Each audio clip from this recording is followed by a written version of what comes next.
sources of suffering, disability, and death are very bad. Yes, that's plausible. Hunger is very bad. Real hunger, where someone doesn't have enough food to eat. And disease. And other things that cause people to suffer or become disabled or die. All of that is bad. Yep, okay, good job. Premise 2, very plausible. Premise 3, the luxuries on which we spend money are not of moral significance. So the kinds of luxuries he's talking about are these luxuries, right? Buying new clothes, when your old clothes, although out of fashion, or a little tattered, or whatever, are perfectly good. Or buying a new car, when your old car, although not as good as a new car, is still a good enough car, right?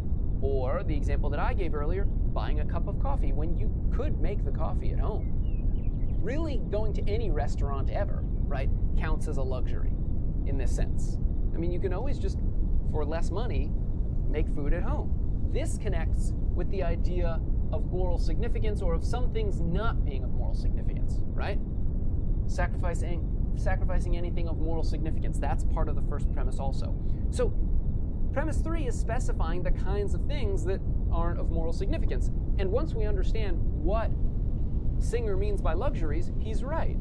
These things are not of moral significance. They're not a big deal. If you go without them, you're not really worse off. 4, by donating money to relief agencies like Oxfam, we could prevent hunger, disease, and other sources of suffering, disability, and death. Well, that's just saying that there's a very specific way, an easy way, right, to prevent these things which premise 2 established were very bad. Premise 4, is it true? By donating money to relief agencies like Oxfam, we could prevent hunger, disease, and other sources of suffering, disability, and death. Yes, premise 4 is true. This is true. These organizations do this. You can give them the money, and then they will prevent these things. This, premise 4, is just an empirical claim. It's just a claim about whether these organizations actually do the thing that they say they're going to do, and the answer is yes, they do it. Okay, and then here's the conclusion, and we've already reached this conclusion. We've already talked through this conclusion. Therefore, we must,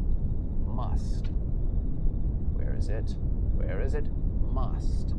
We are obligated. It's not supererogatory. It's not extra. This is something you have to do. And so the conclusion gets us something you have to do. We must morally donate the money that we spend on luxuries to relief agencies. And we don't get to spend them on luxuries. This is the argument. Okay, so now is a good time to re-emphasize how radical this conclusion is. We're about to assess the argument. We're really going to focus almost entirely on premise 1, because premise 1 is the only controversial premise in the argument. Everything else, steps 2, 3, and 4, I mean, these just seem to be obviously correct, obviously true statements, and the argument is valid. So, well, 1 is the only option that we could argue against, and we're going to try to argue against it, and Singer is going to say, no, none of those arguments work. Okay, but focusing again on the conclusion for a minute before we get back to premise 1, this is pretty radical. No one thinks that we have a moral obligation. None of your friends, none of your family think that you must not buy a cup of coffee. You must not buy a new car. You must not buy new clothes. Instead, you must take all of that money and donate it to some organization like Oxfam, one of these relief agencies. No one lives their life like this, or very few people. Peter Singer, by the way, he's still alive. I met him, right? We had dinner once. He gave a talk, and then anyway, I know him. I know celebrities. Peter Singer, who's still alive, kind of lives his life like this. He donates a very significant, non-trivial portion of his income, which is not enormous, it's not an enormous income, to relief agencies. He does this. He does not live a luxurious life, not a life that we would normally call luxurious. Okay, so there's 1. And then maybe there's, I don't know, a few of his friends who he convinced. But most people don't live their life like this. The conclusion of this paper is that most people, you included, are doing something bad every day, and you don't even realize it. Okay, enough about how radical this conclusion is or whatever and how much it departs from your day-to-day life. Let's get to premise one. This is the controversial premise. What does Singer say to support such a broad, sweeping claim? Here's what he says. This is a rather famous example that Singer gives to support premise one. Here it is. If I am walking past a shallow pond and see a child drowning in it, I ought to wade in and pull the child out. This will mean getting my clothes muddy, but this is insignificant, while the death of the child would presumably be a very bad thing. Okay, got the example, right? There's a shallow pond or a fountain. When I teach this class on campus, every college campus, including the one where I work in North Carolina, every college campus has like a fountain somewhere, right? There's a fountain there. A small child is drowning in the fountain and will die. You are walking by. You can easily step in and save the child. The cost to you will be just a few moments, and, well, your clothes are going to get wet or muddy, right? Muddy if it's a pond, or wet if it's a fountain, or whatever. This sacrifice, by the way, is not of moral significance, right? It is insignificant that your clothes are going to get a little wet. Oh, and you're on your way to something where you didn't want your clothes to be wet. Okay, that's not a very significant sacrifice. But the death of the child, the drowning death of the child, in almost all circumstances, would be a very bad thing. Well, the thought is, go from this example, if you agree with what Singer says about this example, and I suggest, of course, that you do. If someone just showed up at a meeting and said, hey, there's this kid drowning, but I didn't want to have wet clothes for this gathering, so I just let the kid drown and die, you would be horrified. You would think that this person was evil, that they had done an evil thing. You would not let your friends or family associate with this kind of person. Well, if you agree with Singer about this specific case, then Singer says we should be able to abstract from this case to a more general principle, and you should hold this more general principle, and the more general principle is premise one of the argument.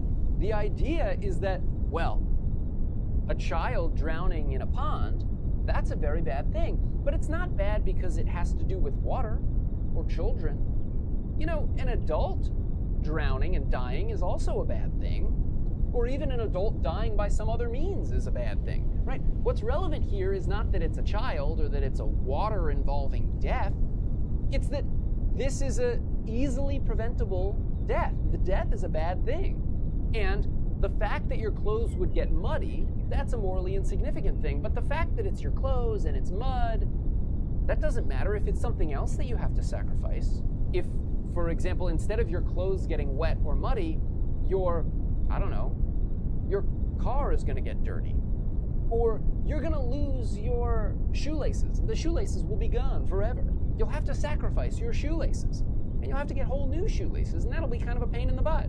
The point is this: the difference between one way of dying and another way of dying, or one morally insignificant sacrifice and another morally insignificant sacrifice, the difference between these doesn't matter. So you can go from a specific case like this to a general claim like one. And the thought is, if you agree with Singer about this specific case, then you have to accept premise one of the argument. Okay, so there are two ways in which you might think you can't go from this example to this premise. Or another way to put this point is you might think that there are two big differences between this shallow pond example and the example of giving up your luxuries, the luxuries in your life, a new car, a cup of coffee, that sort of thing, a massage. There's a difference between this example and giving up those things to save someone from a famine. There's two ways in which there might be a relevant difference. These are the two relevant differences that Singer considers and responds to. Here they are. Okay, here's the first potentially relevant difference: proximity. In the shallow pond example, you're right next to the child. You're very close to this child.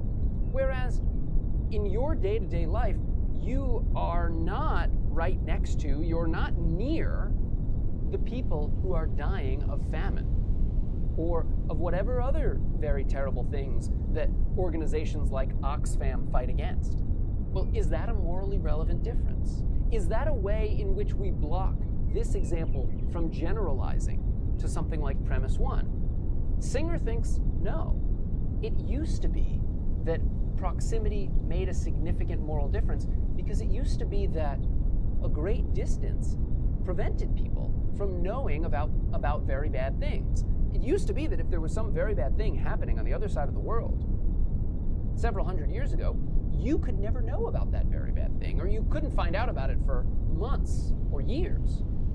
But now proximity is irrelevant to your knowledge of very bad things because there's very efficient forms of communication. You can know about a famine going on in another country while it's going on, with enough time to do something about it. Proximity also used to be relevant before these organizations existed. It used to be the case that you weren't able to sacrifice some luxury in order to save someone from a famine. Because, well, it was very hard to get things across the world, and there weren't organizations set up that had built very efficient systems for taking a few dollars from you and literally saving a person's life on the other side of the planet. So proximity used to matter. It used to be a morally relevant difference between the pond example and the famine example. But it's not anymore, says Singer. So this difference of proximity does not prevent your intuition, your thoughts, your moral thoughts about an example like this from translating over to a very general claim like one. Here's the other potential difference. If you're trying to block this example from getting the result, ultimately, that you have to give up all the luxuries in your life, you might say, look, in this shallow pond example, we're led to assume that there's no one else that could save the child. There are no others who are capable of saving the child. But in the case of famine relief, anyone could give money to Oxfam, right? There's all these other people present. And the thought is, well, in the cases where there's all these other people present, it doesn't fall on you. You don't get the obligation to be the one who, saves someone's life when they're dying of famine. Here's what Singer says in response to that. He says, look, the presence of others who could help is sort of relevant because their presence typically leads to they're actually helping, those other people actually helping prevent the very bad thing.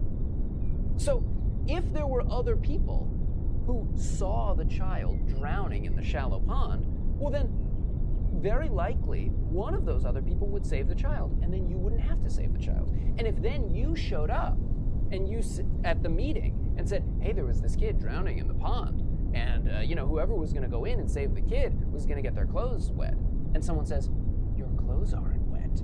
Are you an evil monster? And you say, no, there were other people there, and someone else saved the kid. And they'd say, oh, okay, wow, that must have been something. Let's get on to our frat party or whatever we were about to do. The point is, the presence of others is only relevant if those other people are going to do something. If they're not going to do anything, then it seems like, at least to Singer, the obligation is on you. If there's other people who are able to see that this child is drowning, but these other people care a great, great deal about getting their clothes wet or muddy, and they're not going to step in to save the child, and you know this, and they say this to you, well, does the fact that they're there and they could save the child excuse you from your duty to save the child? No. If you show up at the meeting and you say, I was going to save this kid, but there were these other people there, and they say, who saved the child? And you say, no one saved the child. The child drowned. The child is dead now. Everyone would say, you're a monster. You're an evil person. You should have saved the child. And you say, yeah, but there were other people there. Doesn't matter. The other people didn't do anything about it. So that means you have to do something. The fact that there are other people who could help in the case of famine, in the case of a drowning child, is itself irrelevant. What matters is if someone else does help, and then there's no more need for you because all the children have been saved or all the people have been saved from famine. A lot of people donate to organizations like Oxfam, some amount of money or other, but there's still plenty of people left who need to be saved. And so you have an obligation to them, according to Singer. The fact that there are other people who aren't helping also, that just seems totally irrelevant. Okay, a few ending notes. One, how much do we have to give? I mean, it's one thing to give up, 1 cup of coffee, right? Made at a fancy coffee place, right? But do I have to give up all the coffee that I might ever buy? Do I have to never buy coffee and never get a new car and never get new clothes? Am I allowed no luxuries at all? Do I have to give away so much of my money that I'm reduced to the level of the person who's suffering from this famine or near to that level? Singer says, maybe yes. He considers 2 versions of premise 1, right? And this is more specific and it's in the paper. I think it happens on, where does it happen? It happens on page 231. He considers 2 versions of premise 1, a stronger principle and a weaker principle. And this is the weaker one, right? According to the weaker principle, you just have to give up some luxuries. You don't have to reduce yourself all the way down to the level that's near equivalent to the people that you're saving. But according to the stronger principle, you do. And Singer actually thinks this argument basically works for the stronger principle. You have to give up a lot. Here's an objection, an additional objection that Singer considers. He considers this on pages 236, 237, 238, if you're looking in the text. This is just too demanding. This is too much to ask for people to give up all these things. To that, Singer says a couple things. One thing he says is, look, that is a standard, objection to utilitarianism. And Singer is himself a utilitarian, or at least he's a consequentialist. I can't remember. Anyway, he's close to a utilitarian, and he could be for the purposes of this paper. So, well, it's a standard objection against utilitarianism that it's too demanding. But Singer just thinks that this is a very weak objection. Maybe morality is very demanding. The argument seems to work. The fact that you don't like the conclusion, which is really what the too demanding objection comes to, the fact that you don't like the conclusion is not an argument that the conclusion is false. He considers another argument, this is on page 239, another argument that goes like this.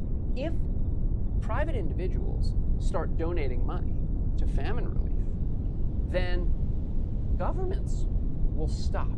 And if governments stop donating money because the private individuals have got it taken care of, well, then very bad things will result. There won't be enough money because the governments are the real source of the money or whatever. Singer responds to this. Part of his response is to just say, don't worry about it.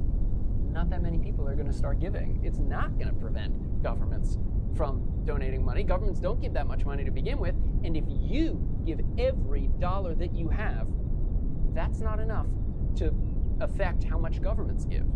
You're not going to solve this problem on your own. And if your only objection is, hey, if I give all my money, I'll totally solve the problem, that's just a weak objection. Yes, you'll totally solve the problem. Good, solve it. The last objection that Singer considers, this happens on page 240 in the reading, is the thought that, well, look, if you donate all this money to famine relief, it's just famine relief. It's going to help these people. It's going to save their lives, sure, but there'll be another famine in a few years from now. Maybe in that place, maybe in a different place. You're just postponing these famines. Singer says, no, you're not. Those famines are going to happen one way or another. And if you donate the money to help people who are dying of this famine today, and when he wrote this paper in 1972, there was a specific famine that he was talking about. If you donate the money, you will save these particular people's lives.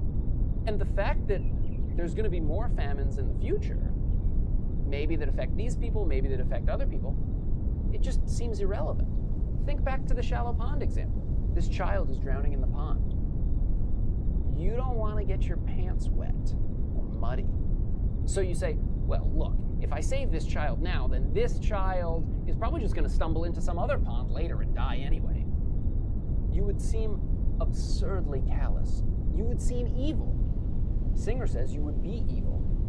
And if you don't donate all of this money that you spend on luxuries, then you are evil. That's what Singer says. Okay, so I think we can agree that the conclusion of this argument is radical. It's wild.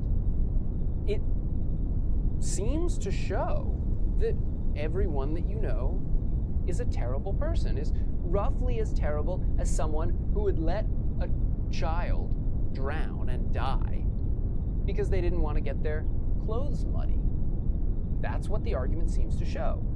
That's a new thing. Like, you probably don't think that you and your family are evil, but the argument seems to show that.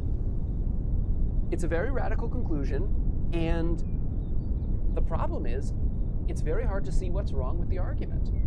The argument seems like a good one, and it has seemed that way to everyone who read this paper since 1972. There are responses to it, and there are philosophers who try very hard and have very clever, careful things to say to try to show that this argument doesn't actually work. But at least until we get to read some of those arguments, you should try to see if there's anything wrong with this argument yourself.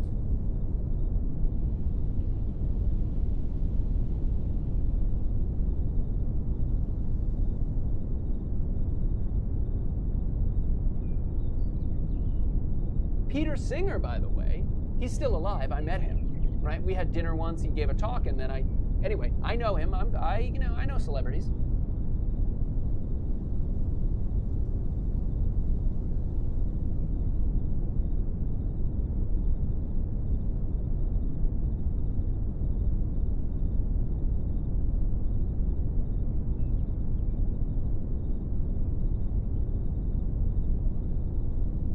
In 1901,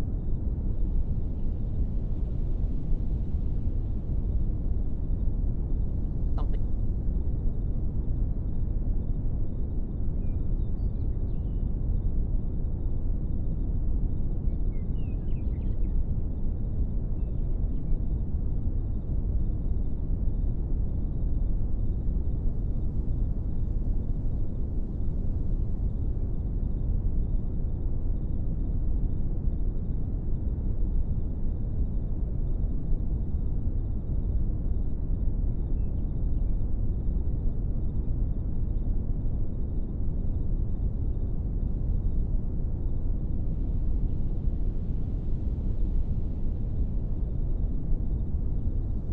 So far,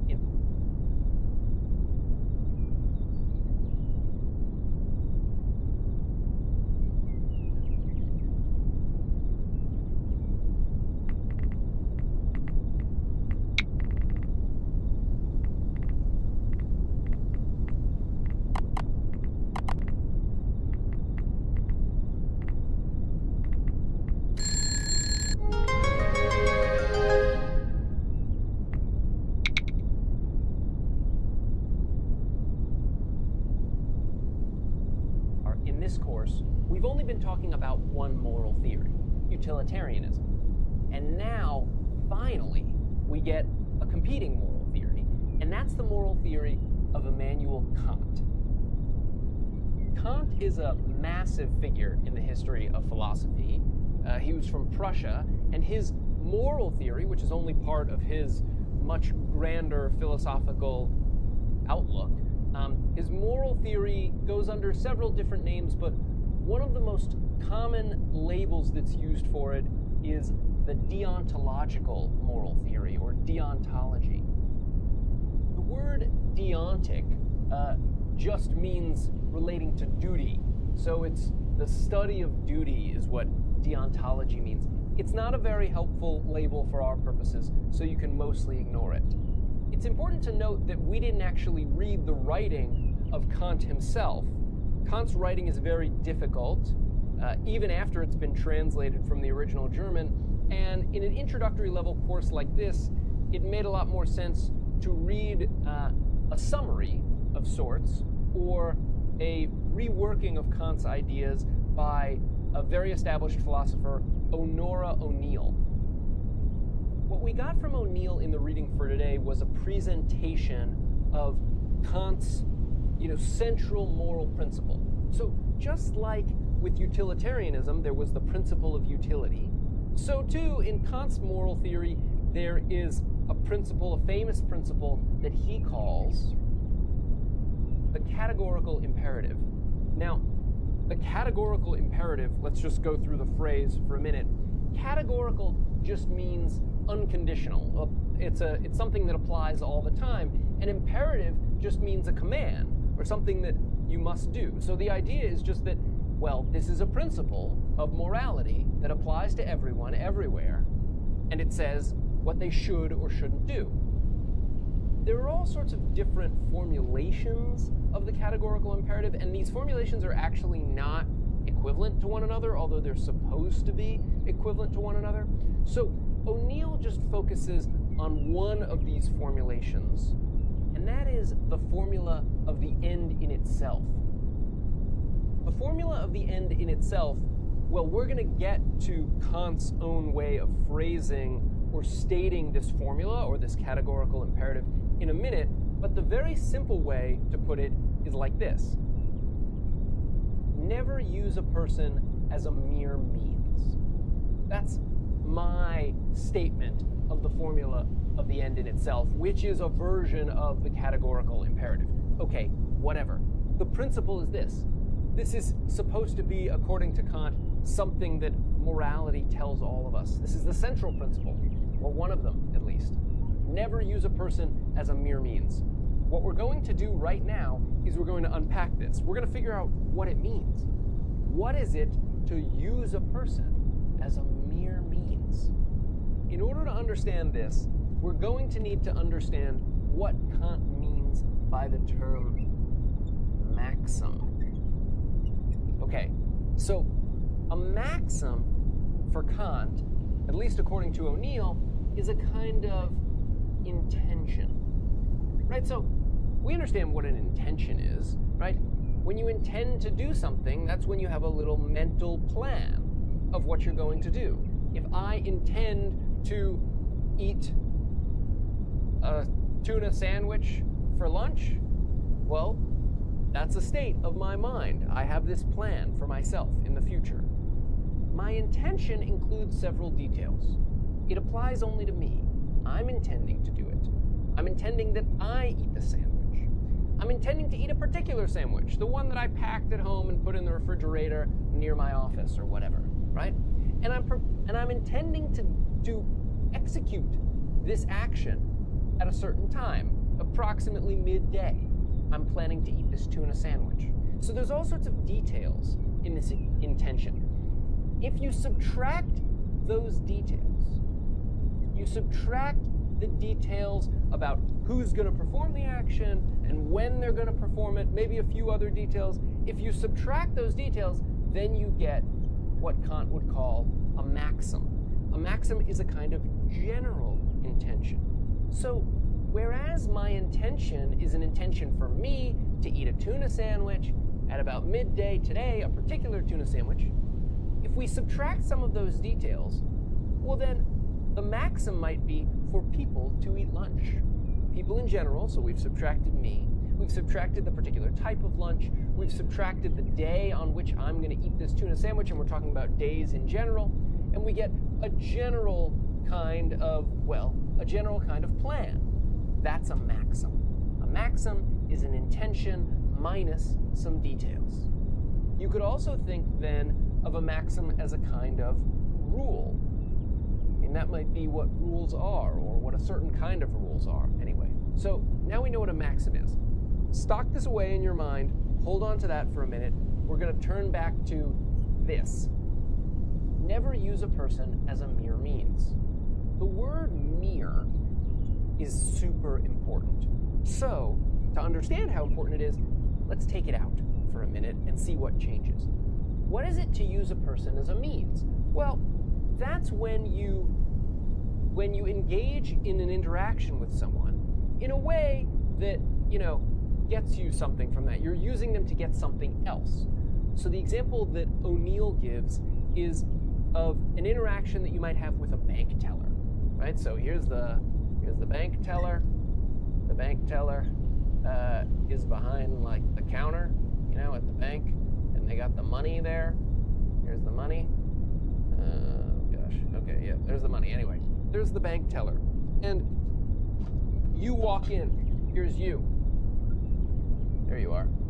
Okay, now you're just interacting with this person in order to get your money out of the bank. It's your money that you want out of the bank.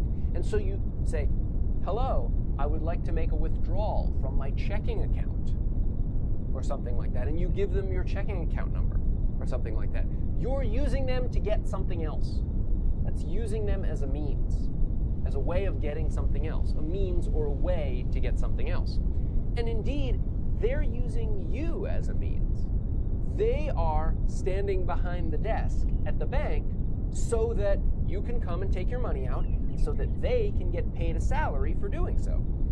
This is using a person as a means. And Kant says it's fine. There's nothing wrong with using a person as a means. This isn't something that the categorical imperative prohibits. This is a perfectly fine interaction. The problem is when you use a person as a mere means. You use them only as a means. So the question is, what is that?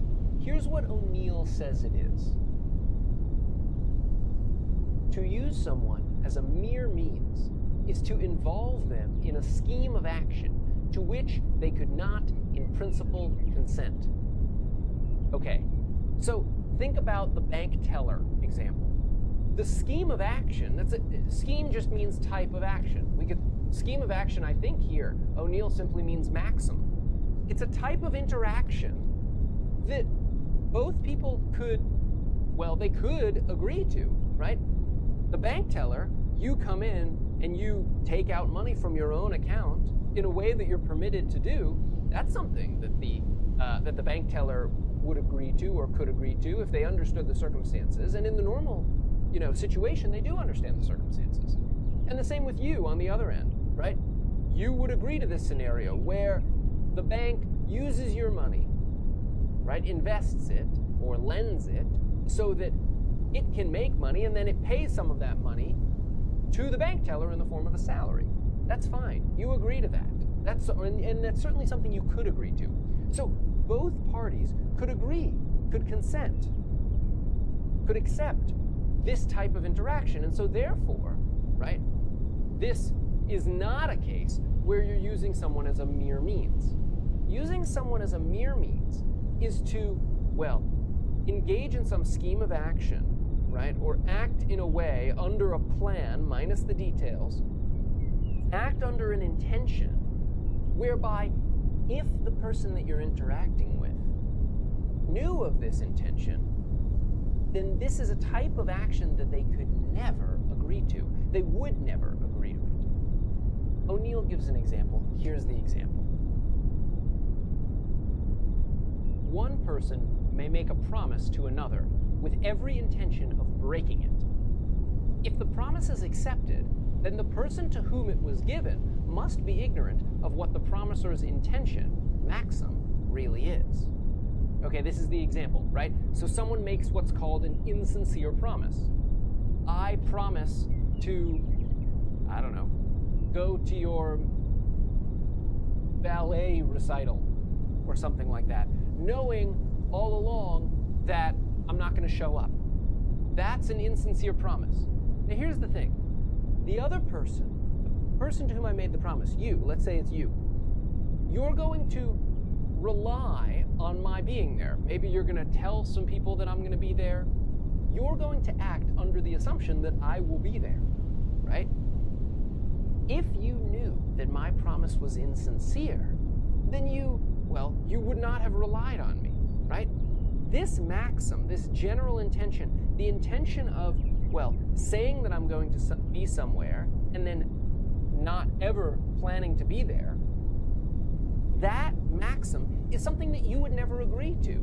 You would never go along with this scheme. This is something that you would never, in principle, consent to. You would never do it. So, the thought goes, this is an example where I as the insincere promiser, am using you as a mere means. So now we're in a place where we can interpret this statement, this very sort of pithy little statement of the formula of the end in itself, according to O'Neill. Here's how you tell if an action is prohibited by this principle. You gotta do it in steps. Step 1, figure out the maxim that the action is based on. So you've got to figure out what the intention of the person, performing that action is, and then you've got to subtract out some details. So in the case of my insincerely promising to attend your ballet recital, right, the intention is that I'm going to make you think that I'm going to do something and then I'm not going to do it. That's my intention, right? That's subtracting out some of the details. It subtracts out the detail of it being a ballet recital, a particular ballet recital happening at a particular time on a particular date. It subtracts out all those details, right? And leaves the sort of general intention left over. So you figure that out. You figure out what the intention of the person is. In a certain way, this moral theory is the intention and consent-based moral theory. You can think of it that way. So it's the intention that matters. That'll come back in a minute. All right, so you figure out the maxim, and then step 2. Step 2 is ask whether everyone involved could possibly consent to behavior based on that maxim. Actually, the second step is the last step. Take the maxim whereby I convince you that I'm going to do something, I promise to do it without ever intending to do it. Is that something that everyone would agree to? This scheme of action, or, behaving in this way? Well, no. The other people would never agree to be insincerely promised to. If they knew that the promise was insincere, they would never agree. So the answer that we get to this question, could everyone involved possibly consent to the behavior based on this maxim? The answer that we get in this example is no. Well, according to this principle, then, that behavior is prohibited. If, however, the answer that we get to the question is, yes, that's the sort of thing that everyone involved could consent to or could agree to, well, in that case, then this principle says that that behavior is permitted. Notice that I just said permitted, right? It doesn't mean that that action is great. Going to the bank, for example, and taking some money out of your checking account, or, I don't know, saying a quick goodbye to someone before you leave, or whatever, a million other actions that you could engage in that don't violate this principle. Some of those are good and some of them are less good, but they're all permitted. They're all good enough according to this principle. That's going to be important. It's certainly going to be important when we're comparing Kant's moral theory to utilitarianism, the theory that we have been talking about previously. Notice that this kind of moral theory, a moral theory that's centered around a principle like this, never use a person as a mere means, that is, never act under a maxim which could not, in principle, be accepted by everyone. A moral theory based on that principle will actually get very different results when it comes to the sorts of cases that we were already talking about when we were talking about utilitarianism. Do you remember this example? It was a sheriff example. Sheriff? Is that how you spell sheriff? It was a sheriff example in some reading by a philosopher named J.J.C. Smart. Smart, I forgot the R. There. Okay. Remember, that was just an example where there's a mob of angry people. They think that someone is guilty of a terrible crime, and they're going to riot, and the riot will be violent, and many innocent people will die in the riot. But the person that they thought that committed the crime is also innocent. The mob is wrong. And you're the sheriff, and you know all this. And you have to decide, okay, do I frame this innocent person in order to prevent the riot? Or do I not frame an innocent person and then the riot will occur and very bad things will happen as a result? Utilitarianism, you may remember, said, well, look, just calculate how much pain both of these actions will result in, and they're both going to result in pain, not pleasure. No option is good. Framing an innocent person is not good, and letting a riot occur is not good either. So it's going to be pain on either side, and just figure out which action produces less pain, and that's the action that you are morally required to do. That was utilitarianism, not deontology. According to this theory, you should never use a person as a mere means. You should never act on a general intention or a maxim that everyone involved, would not potentially or in principle agree to. And that's surely the case in the sheriff example. The person who you would frame could never agree, could never consent to the form of action of framing someone, framing them for a crime. And actually the mob as well. The folks in the mob, right, they don't want you to frame someone. They want justice, what they think is justice. So very few people actually could ever consent to this kind of action, framing an innocent person in order to prevent, a mob. And therefore, deontology, it seems, at least on O'Neill's presentation, right? Kant's theory, it seems, gets the result that's opposite to the one given by utilitarianism, namely that the sheriff must not frame the innocent person. Let me just emphasize one thing. This is sort of the consent-based theory of morality, but keep in mind, what's important here is not actual consent in the real world, right? It's not that everyone has to consent to everything. If that was the case, then this moral theory would say that you can't do anything, even in private, that other people don't agree to. So, you have some private sexual practice that you like to engage in, or some television show that you like to watch on your own. There might be some people out there who think that activity isn't good. I don't agree. I don't consent to that person privately doing that thing. If you misunderstand the categorical imperative, you might think that the categorical imperative says, well, then you can't do it. You can't engage in this private sexual practice or watch this television show that you like and other people disapprove of or whatever. But that's a misunderstanding. The claim here is not that everyone has to consent to every action. It's just that once you take the general form of the action, and that's different from the particular action itself, once you take the general form of the action, is it something that possibly people could agree to? Could everyone in principle agree that people can engage in whatever activities give them pleasure and don't harm others? Yes, everyone could agree to that. In which case, you engaging in this private sexual practice would not be using someone as a mere means. Okay, let's end by doing this. Let's just do a little quick comparison of utilitarianism and Kantian deontology, just so that we can see how these theories line up against one another. Okay, the first big difference is just about what these moral theories care about. What they say matters to whether some action is good or bad. According to utilitarianism, what determines the goodness or badness of an action are its consequences, and particularly the aggregate utility. So, you want to know whether some action is good or bad? Focus on what results from that action, and particularly how much total happiness or utility results. Very different in the Kantian case. What matters is not the results of an action, but the intention of the person acting, what they're trying to do. That's a huge difference. And also, in particular, what we want to know about that intention is whether it's something that in principle enough people could consent to. So these theories focus on very different things about actions in order to determine or to give a ruling about whether those actions are right or wrong.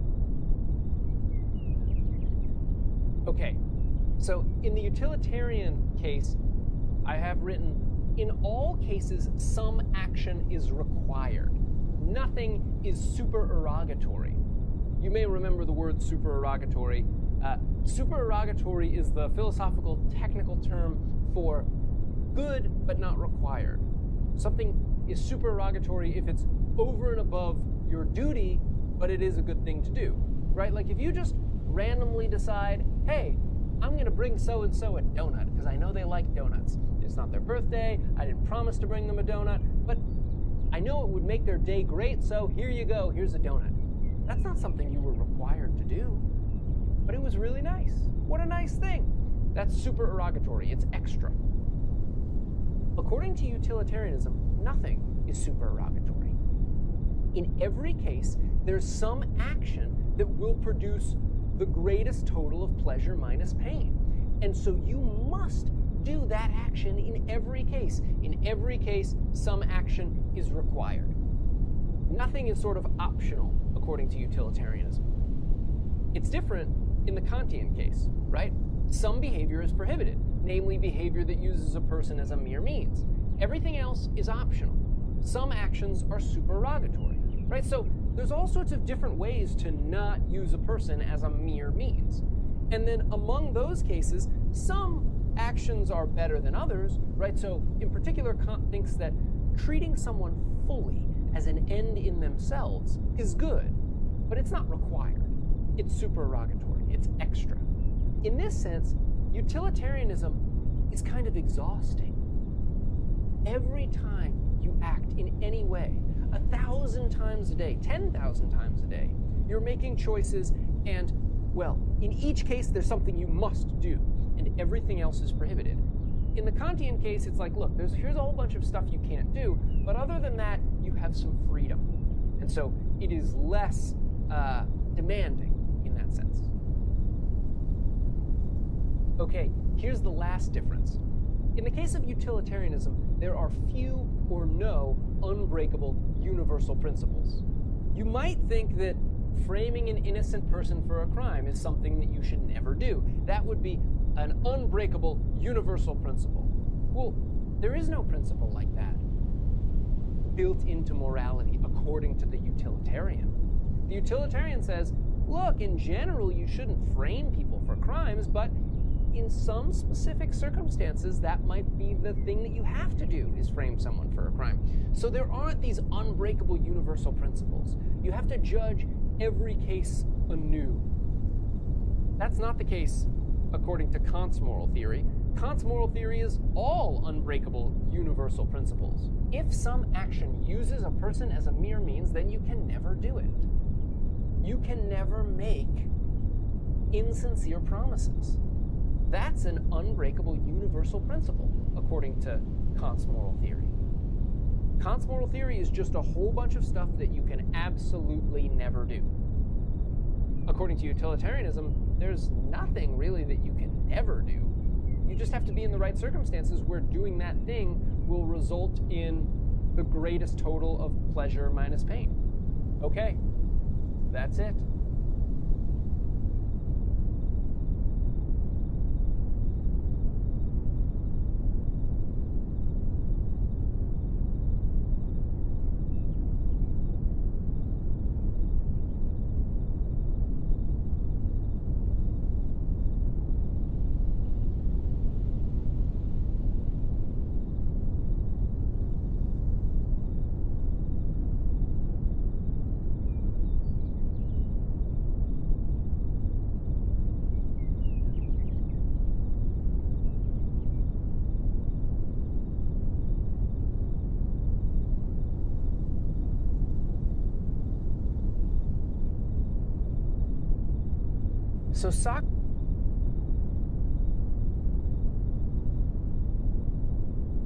So Socrates says, wow, Euthyphro, you must really know what you're talking about when it comes to morality. And Euthyphro says, referring to himself in the third person, the best of Euthyphro, and that which distinguishes him, Socrates, from other men, is his exact knowledge of all such matters. What a douche.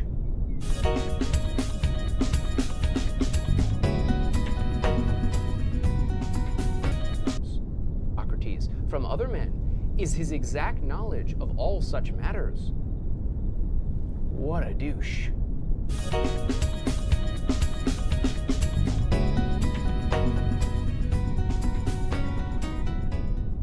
So today we are reading a Platonic dialogue. called Euthyphro. Plato wrote this dialogue. Plato was an ancient Greek philosopher. He wrote most of what he wrote about his teacher, Socrates. Socrates is the character in all of these dialogues. Socrates almost certainly existed, but there is some question as to whether Socrates existed in the first place. Plato definitely existed. Aristotle, who was Plato's student, who we read earlier in the course, Aristotle definitely existed. But this dialogue is a discussion, a philosophical discussion, between Socrates and this guy, Euthyphro. And the name of the dialogue is Euthyphro. So they're in front of the courthouse. They're in front of the courthouse, which I assume looks like this, because every building in ancient Greece looked like that. They're in front of the courthouse, and Socrates is there because he has been accused of a crime, corrupting the youth.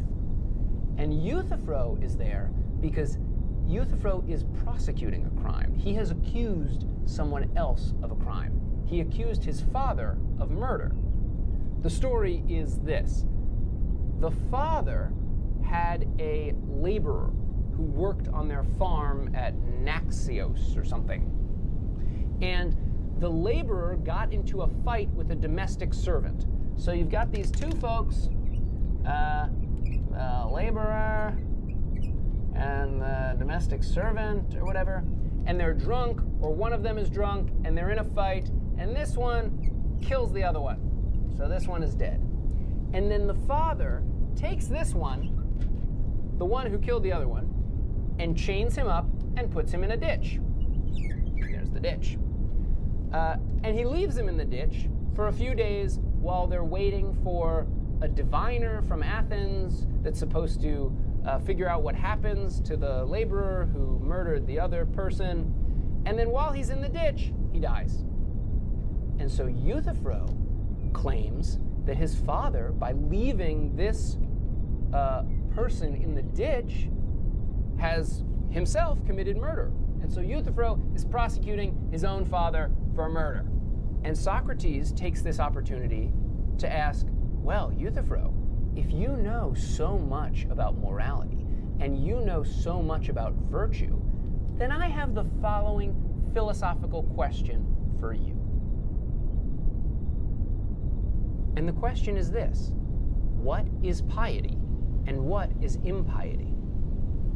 Okay, so in this dialogue, the terms piety and impiety and also virtue and also holiness, all of these terms are going to be thrown around interchangeably. We might also add a term more familiar that we've been using in this course, something like moral goodness, or the moral rightness of actions. That's what we're after. That's what this dialogue is about. It's about what makes the good things good, the right things right, the virtuous things virtuous. What do they all have in common?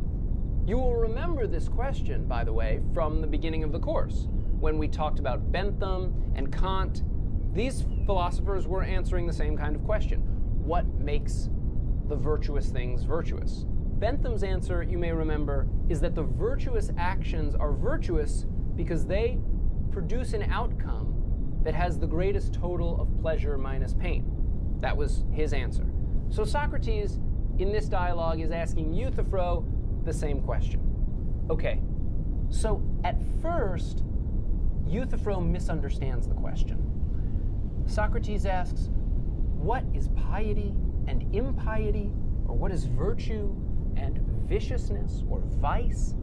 And Euthyphro says, piety is just what I'm doing. Virtue is just what I'm doing. Prosecuting your father, even though he is your father, when he's done something wrong. That's what virtue is. And then actually, Euthyphro gives a whole bunch of other examples, and he says that Zeus also killed his own father, Kronos, when Kronos ate some babies or something. I don't really know what the story is, but the Greek gods, they were all, killing each other and sleeping with each other and they would have babies with humans and all sorts of crazy stuff, right? And so he gives all of these examples of virtuous acts, Euthyphro. And Socrates says, no, that's not what I meant. That's not what I was asking. I wasn't asking for a list of examples. I was asking for the nature of piety itself. It's like if my young child asked me, what's a building? And I said, oh, the Chrysler Building, the Sears Tower, the Eiffel Tower, the Pentagon. That's not a helpful answer. That's just a list of some buildings. What the child is asking in that case is, what makes all of those things buildings and all of the non-buildings non-buildings? We want to know about the nature of buildinghood itself. Or in this case, we want to know about the nature of virtue itself. What makes the virtuous acts virtuous? So don't just give me a list of virtuous acts, give me the nature of virtue. So now we've got the question. So Socrates asks that question, what is virtue? And after they go back and forth and finally clarify exactly what the question is, Euthyphro finally gives an answer. Here is the answer that Euthyphro gives. Okay, that's Euthyphro's answer. Piety, then, is that which is dear to the gods, and impiety is that which is not dear to them. So this answer is that virtue, if we're translating this from piety talk into virtue talk or moral goodness talk, virtue is that which the gods approve of, or like, or love. Later in the dialogue, as you noticed, it sort of switches from what is dear to the gods to what the gods love. Okay, so that's the answer. That's Euthyphro's answer. What is virtue? Virtue is what the gods love. All right, so this answer runs into a problem. It's a problem that may have already occurred to you. When we're talking about the ancient Greek gods, there's a whole bunch of them. And they're like reality TV stars, or they're characters on a soap opera. And they're all sleeping with each other and murdering each other and lying to each other, and they're getting in fights all the time, and they have alliances with each other. They don't agree about stuff. If the gods don't all love the same stuff, then how can what the gods love be an account of virtue or of anything else? That's the problem. Socrates points this out. And Euthyphro kind of gets that this is the problem, can't think of a solution, and then Socrates just gives him a solution. It's not actually that good of a solution, but the solution is something like, okay, we're going to settle on this. The things that all of the gods love, those are good, those are virtuous. And the things that all of the gods hate, those are bad, those are vicious. And the stuff that the gods disagree about, that's going to be morally neutral. It's going to be, they say, neither or both. Okay, there's some problems with this answer, maybe, like, it seems like the gods are going to disagree about a lot of stuff, so this answer is going to make most actions morally neutral. There are going to be very few virtuous acts and very few vicious acts. That might be a problem. Don't worry about that. Put that aside. We're going to settle on this as the answer. Most of the reason, by the way, that it's helpful to settle on this as the answer is that actually we're going to run this entire set of questioning, this entire line of thinking, we're going to run it with just one God. We can think of this as being an argument that's relevant to monotheism just as much as it's relevant to ancient Greek polytheism. Anyway, the answer is virtue is what the gods love. Then Socrates asks a question about this answer. This is a big deal question.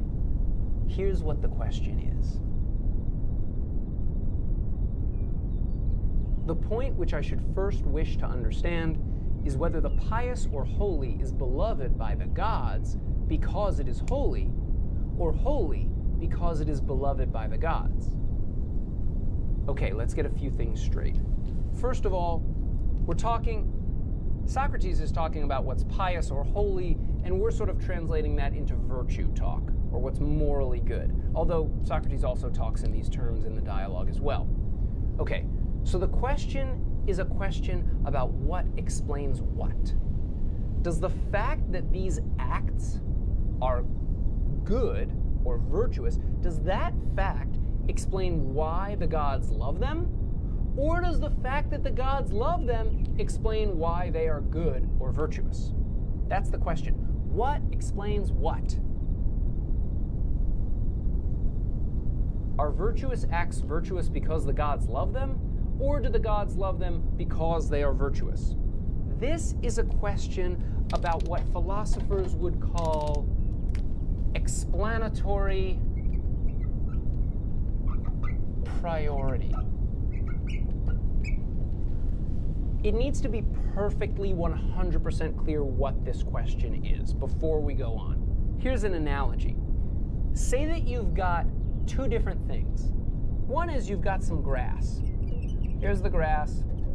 It's on the ground. It looks like that, okay? Then you've got this other thing. You've got a sentence in the English language. The sentence is, grass is green. This is a true sentence.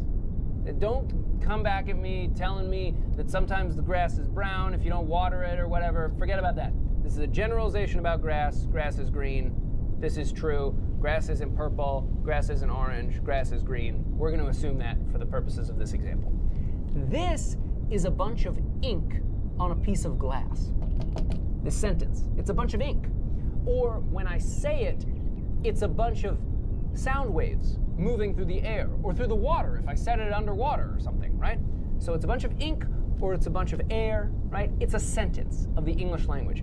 This, well, this is a bunch of marker also because it's a drawing, but the grass itself is a plant on the ground. Okay, so we've got a sentence and a plant. And we might ask the following question. Is the English sentence grass is green true because grass is green? Or is grass green because the English sentence grass is green is true? Right? So we're talking about two different things. We're talking about the sentence, and it has a certain feature or quality. It has trueness. And then we're talking about the grass, a plant. And that plant has a certain quality or feature. It has greenness. How do you spell greenness? Are there two N's? Probably not. It doesn't matter. Okay, the grass has the greenness. Well, what explains what? What comes first? Not in time exactly, but what comes first in explanatory order? What explains what? Is it that the greenness of the grass explains the trueness of the sentence? Or is it the trueness of the sentence that explains the greenness of the grass? What's the answer? Everybody knows about grass and sentences, right? It's definitely two. The greenness of the grass explains why that sentence is true. The grass doesn't, as it were, to speak totally metaphorically, check with the sentence to see whether this sentence is true or not, and then based on that, it's either green or some other color. That's not the way it works. But there's a certain sense in which the sentence checks with the grass. And then based on how the grass is, that determines whether the sentence is true or false. The greenness of the grass is explanatorily prior to the trueness of the sentence. This thing, this fact about grass, explains this thing, the fact about language. This question is asking the same sort of thing. Does the virtuousness of the acts explain why the gods love those acts? Or does the fact that the gods love those acts explain why they are virtuous? That's the question. And so we're choosing between the same sort of two options as we were choosing between in the grass example, right? The options are these. 1, does the virtuousness explain the love of the gods, right? Or does the love of the gods explain the virtuousness. Those are the two options. Those are the two ways of answering Socrates' question. And now we're going to see what answer they settle on. Euthyphro, of course, just sort of bumbles through a sort of answer, and then Socrates really ends up filling it in for him. Here, I'll just read this bit. Socrates says, "And what do you say of piety, Euthyphro? Is not piety, according to your definition, loved by all the gods?" And Euthyphro says, "Yes." And Socrates says, "Because it is pious or holy, or for some other reason?" And Euthyphro says, "No, that is the reason." And Socrates says, "It is beloved because it is holy, not holy because it is loved?" And Euthyphro says, "Yes." So they pick one of these answers. They pick number one. They pick that one. Virtuousness, the virtuousness of actions, explains why the gods love those actions. They pick that one, right? So we can sort of summarize this by having Euthyphro answer Socrates' question by saying that, the gods love them, the actions that is, they love them because they are virtuous. Okay, that's the answer. Except there's a problem with this answer. Socrates points out this problem a little later in the dialogue. Here's what he says. Socrates says, "You appear to me, Euthyphro, when I ask you what is the essence of holiness, to offer an attribute only, and not the essence. Tell me once more what holiness or piety really is, whether dear to the gods or not, and what is impiety." And then Euthyphro responds and basically just says, I don't know what to say, man. It seems like every time we talk, we just go round and round in circles and I get really confused. Okay, but do you see what the problem is? It's a problem for this answer. The answer that the gods love the virtuous acts because they are virtuous. The problem is this: if the acts are virtuous independently of whether or not the gods love them, and the gods choose to love them because they, as it were, recognize that virtue, they look at the acts and they see, these are the virtuous ones. Because they're virtuous, I'm going to love them. Then mentioning the fact that the gods love the virtuous acts doesn't explain their virtuousness. They were virtuous already. And that's what we were interested in. Why were they virtuous in the first place? If the virtuousness explains the gods' love, then there's got to be something earlier that explains the virtuousness. And that's what we want to know about. It's the same sort of thing with the grass is green, right? If the fact that the sentence, the grass is green, is explained by the greenness of the grass, well, then there's some further thing that explains why grass is green. The answer is like chlorophyll or something like that. It's in the plants and it allows the plants to absorb energy from the sun, and then the mitochondria is the powerhouse of the cell or something. I don't know. The point is there's something else that explains why the grass is green. And that's the thing we want to know when we ask, what makes grass green? There's something else then that explains why the virtuous acts are virtuous. And that's what we wanted to know about the whole time. So Socrates' response to Euthyphro's answer that the gods love these acts because they are virtuous is something like, that doesn't explain shit. That's no explanation at all. I wanted to know what makes those acts virtuous, and you just told me some result of their being virtuous, but I wanted to know the cause or the explanation. So we see that there's a problem with this option. It might be true, of course. It might be true that the gods exist, or that one God exists, and that there's a divine love for certain acts, and that it is itself explained by virtuousness. That might be true. But if that's true, then saying all of that doesn't answer the original question, what is virtue? That's the problem. We wanted to know what made the virtuous acts virtuous in the first place. So we've got a problem with this answer. But what about this answer? In the dialogue, Plato doesn't even consider this option, that the gods love what they love, and that explains why those things are good things to do, are virtuous acts. What's wrong with this option? And let's think about it in terms of a monotheistic God, because I suspect most of the students in this class are, well, they're more likely to be monotheists than they are to be ancient Greek polytheists. Why can't we explain the rightness or wrongness of actions based on just the fact that God loves those actions? Well, it seems like we have two options. Either there's some reason that God loves those acts, right? So the virtuousness is explained in terms of divine love, and that love is in turn explained by something else, right?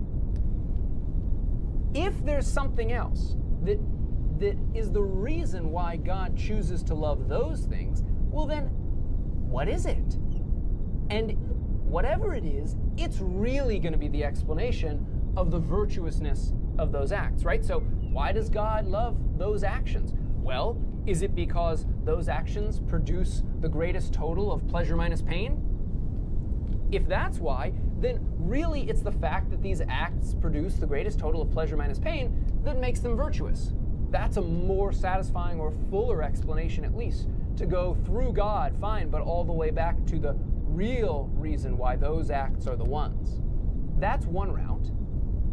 But the alternative route is to say, well, the virtue of actions is explained by the fact that God loves them, and there is no explanation for why God picked those acts, why God gathered those acts together and labeled them as the virtuous ones, or chose to love those, or chose to command those. If there's no explanation for why God picked those, well, that might seem kind of bizarre and arbitrary. It just might seem at odds with our notion of morality. Maybe not. I mean, maybe you just say, no, that is our notion of morality. Our notion of the moral rightness or wrongness of actions just is whatever actions God chooses to love. And he could choose to love, you might say, anything.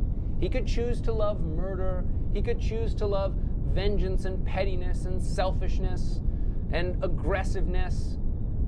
He could choose to love lying and breaking your promises and harming other people and harming yourself. And if he did choose those things, then those things would be moral. They would be morally good. They would be virtuous. You might say that. It does seem like there's something a little odd about that, right? I mean, consider if God woke you up in the middle of the night and you said, whoa, who's there? And God said, it's me, God. And you said, really? And God said, yes, it's me, God. And then you just knew, without a doubt, that it really was God. Okay, so now you know you are face to face with the creator of the universe. And God says, okay, I need you to do something. I need you to go wake up your child and bring this child up on this mountain and then slit the child's throat and kill the child. The child will bleed out, die on the rocks right there, leave the kid on the rocks, no problem, go home. And then you might say, why? And God says, can't explain why, you just got to do it. And you say, okay, but that doesn't seem right to me. And God says, no, I'm telling you that it's what you should do, so it is right. And then you say, oh, okay, I've got it. Is it that my kid is going to grow up to be Hitler or something like that? And this is the only way to prevent some terrible tragedy? And God says, no, it's fine. Your kid is fine. Your kid's not going to be terrible. Your kid's a good kid, doesn't deserve this, will never deserve it, is not going to be Hitler, is not going to do anything terrible. It's just that your child is innocent, and I'm telling you to go slaughter this child and leave him or her on the mountain on the rock. And you say, I don't know if that's the right thing to do, God. And God says, of course you know that it's the right thing to do. This is the rightest thing you've ever been asked to do in your entire life. How do you know it's the rightest thing, the most morally righteous thing you could ever do? Well, you know that I want you to do it. And I'm God, telling you live, face to face. So it obviously is the right thing to do. It's more obviously the right thing to do than anything else that you've ever thought was right your whole life, because I'm telling you to do it. Now, you might then say, oh, you know what? Wow, you're right. And then you go do it, you kill the child, great, everything works out great. But you might still think, no, there's something bizarre about this story. God can't just arbitrarily choose what actions are good and what actions are bad. There's a sense in which that's not how morality works, and it works in such a way that it's not up to God. If that's the case, then you can't go with option number 2. And if you can't go with option number 2, and you can't go with option number 1, well, then this can't be the answer. Virtue can't be what the gods love, or what God loves. Oh, one last thing while I'm erasing this. You may have noticed that last time we talked about John Locke, and there was this passage where Locke explains the existence of certain universal moral truths based on certain facts about God. And there was a problem with that kind of move, and the problem was that, well, it seems you can only use facts about God to explain the existence of objective moral truths if there already existed at least one objective moral truth. And we get a sort of similar version of that kind of problem here, except for, well, a little over 2,000 years earlier than Locke. And the problem is that moral truths resulting from divine will seem, at least in some cases or some ways of making the argument, seem only to work or make sense if you assume that moral truths exist already.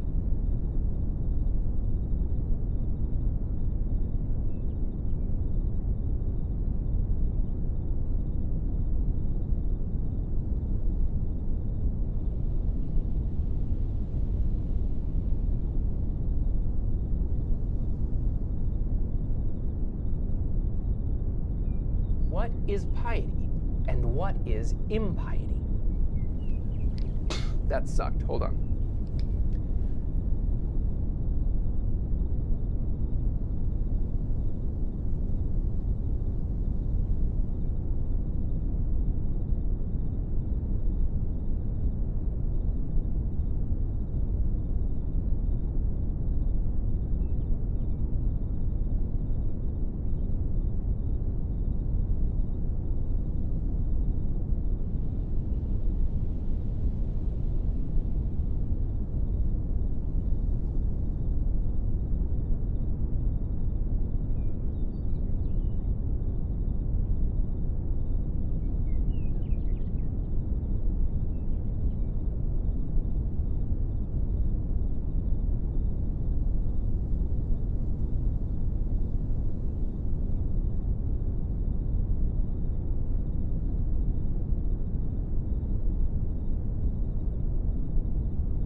Je pense donc je suis.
One of the most, if not the most, famous statements in the history of philosophy. Yet, as with so many famous philosophical aphorisms, the meaning of this phrase is often less familiar to people than the phrase itself. And so today, we're going to explore a little bit of the philosophy of René Descartes, who coined that phrase, and uncover what "I think, therefore I am" actually means. But even if you are already familiar with the meaning of this maxim, you're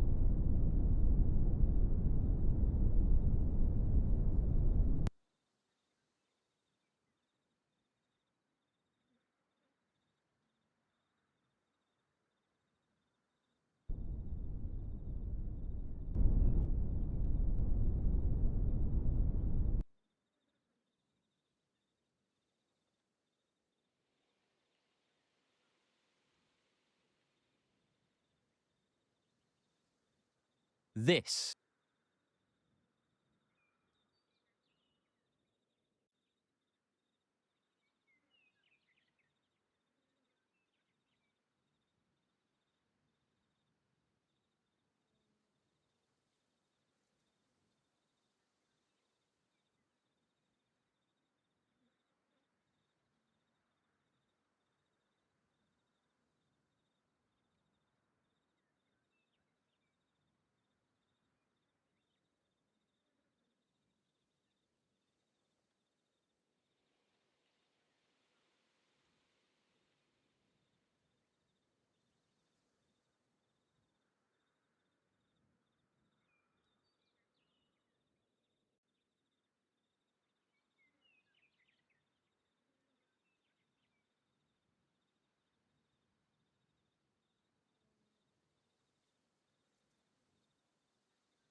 PS5 Pro users The positive side ultimately comes down to Night Rain's winning gameplay design because, against all odds, developer From Software's multiplayer spin-off works surprisingly well.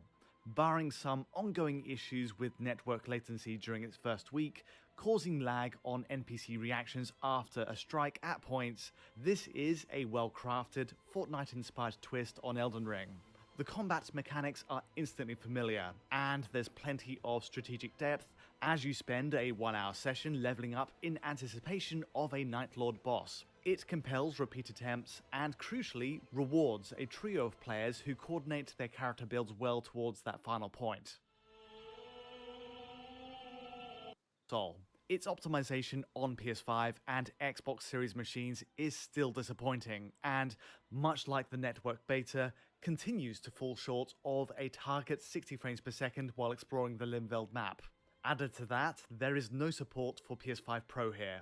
The PlayStation Store page makes no mention of enhancements for Pro hardware even on release, and that bears out in our tests with no extra modes or optimizations of any sort. It simply runs the base PS5 code, which, as I'll get to, does at least yield some benefits in frame rate and image quality depending on which graphics mode you use. In other words, the wait continues to see any form of support for PS5 Pro by from the network beta. Here's everything you need in summary. PS5, PS5 Pro and Series X each run at a fixed 4K in their quality modes, while the frame rate mode uses a dynamic setup that drops their resolution to 1440p lowest in order to better hit 60 FPS. Though all machines run at identical more powerful hardware, PS5 Pro tends to hit higher numbers along that 1440p to 4K range. Quality. The 4 teraflop Series S inevitably takes a bigger visual downgrade in comparison to Series X. It runs with lower resolution global shadows, plus a dropped to go. Using base PS5's quality mode, for example, with a fixed 4K resolution value there, we still have a 35 to 50 FPS range of frame rate while circling the round table hold. Performance drop FPS range with lurches into the 20s, hard to recommend. Series S, meanwhile, runs at a much more restrictive 30 to 40 FPS range, but essentially hugs the 30 FPS line for most of the round, again with drops into the 20s. And finally, PS5 Pro fares best with a 40 to 60 FPS range, which, while an improvement, 47 FPS reading, while PS5 and FPS, which again experience as a result if your display supports VRR, which does 50 FPS lock, while PS5 and Series X hover just below the target, and Series S lands at around 50 FPS. Despite having the final release of Night Rain in hand, there's so much left to be desired on the technical fixable to have there's no official Pro patch in place. It sets a worrying precedent for a new release to neglect Pro hardware entirely, and even as an offshoot to a major game, I did expect more. The state of affairs with the final release of Night Rain then is sadly as we left it. It's an enjoyable ride, no question, an unusual combination of ideas that somehow ties together well, but regardless of your console or mode, a perfectly locked 60 FPS is often out of reach. That's all from me today though. If you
interpretation will not be the only one that exists. For example, did you know that a number of respected scholars are of the opinion that "I think, therefore I am" is actually a mistranslation of Descartes that subtly obscures what he was really trying to express?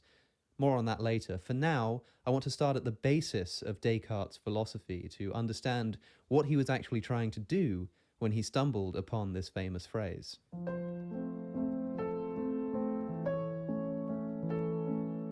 René Descartes belonged to a school of philosophers known as the rationalists, which also famously included the thinkers Spinoza and Leibniz. These were men who believed that there is such thing as innate knowledge. They believed that there is such a thing as a priori knowledge, which Immanuel Kant defined as knowledge that is absolutely independent of all experience. A priori literally means from what comes before.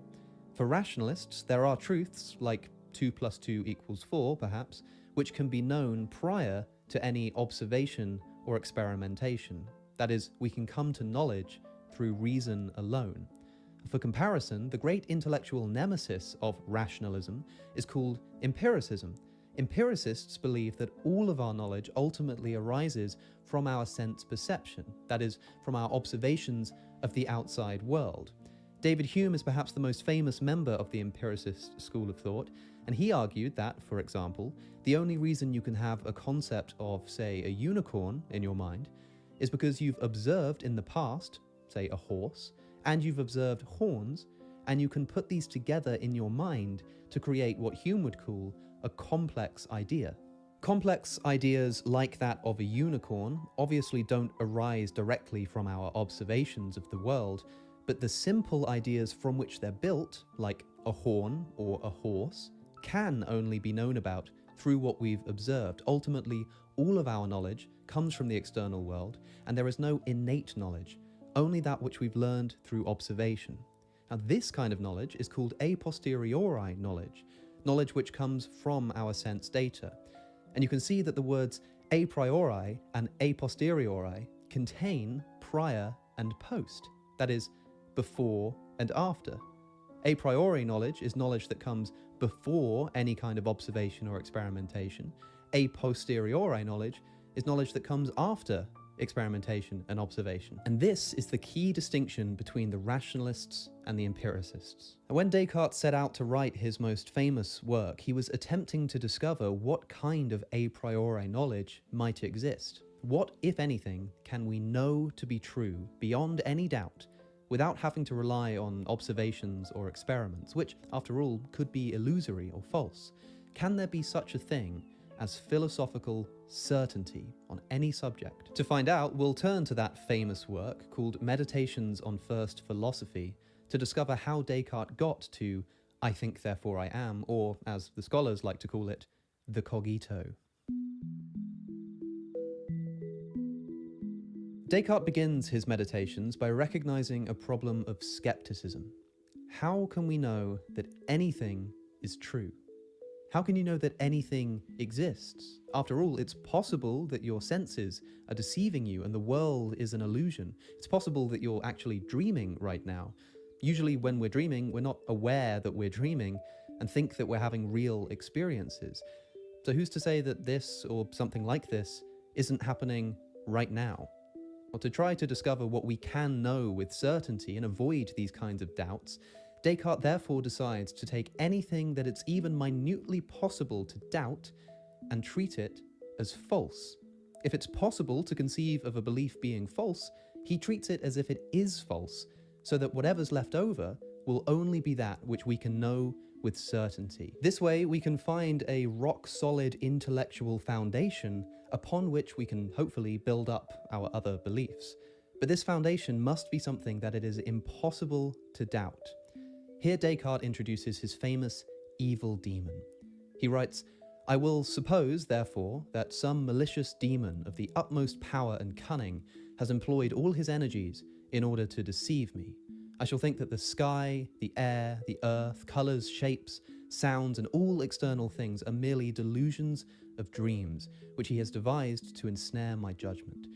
I shall consider myself not as having hands or eyes or flesh or blood or senses, but as falsely believing that I have all of these things. A modern equivalent of this thought experiment that's often used is that of being a brain in a vat. So if you don't like the evil demon that Descartes proposes, just imagine that instead you are a brain in a vat and all of your sense experiences are just illusions and that somebody's deceiving you that way instead. So, for argument's sake, Descartes says, it's all false. I don't have hands. I'm not sat in front of a camera. My memories aren't actually real. Descartes even doubts mathematical truths, saying that a powerful enough deceiver could make it such that, quote, I too go wrong every time I add 2 and 3, or count the sides of a square. I mean, it's possible, right? And remember, as long as it's possibly false, we're going to say that it is false, so that what's left over is what we can know beyond doubt. So this is where Descartes ends the first meditation, by taking all of the beliefs that he can possibly doubt and acting as if they're false.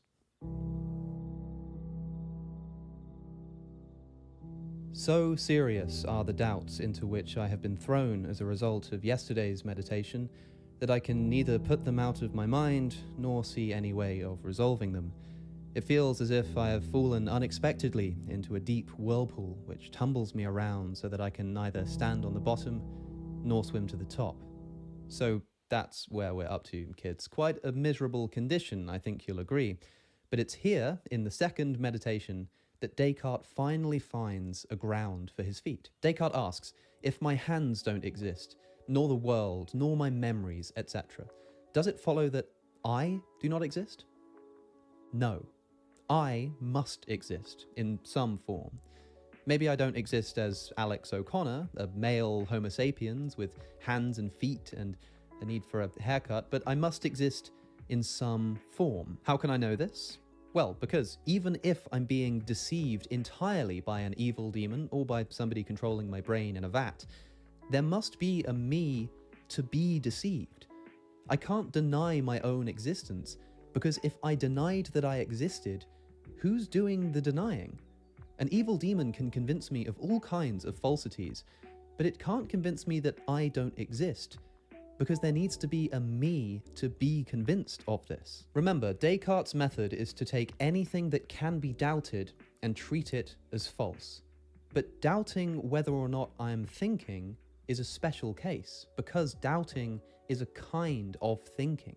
Since doubting is a kind of thinking, by doubting that I'm thinking, I automatically prove that I am thinking, because the very act of doubting is an act of thinking.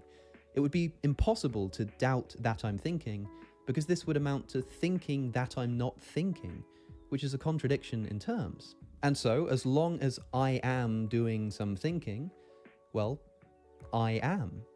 I am thinking simply contains I am. And as soon as Descartes even begins to doubt everything that he can, he's already thinking, since to doubt is to think. And so as long as I'm doing some kind of thinking, I can know that I exist, at least in some form.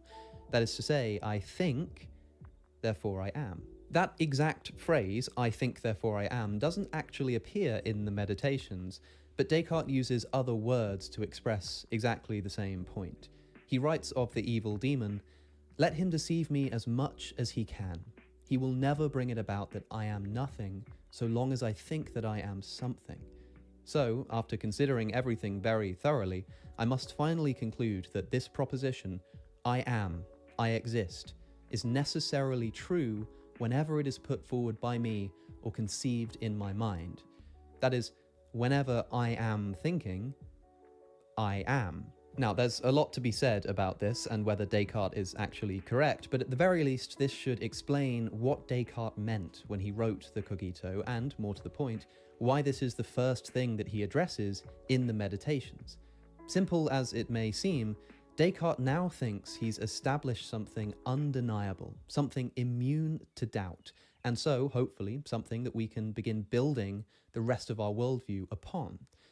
But as I say, there's still a lot more to discuss about the Cogito.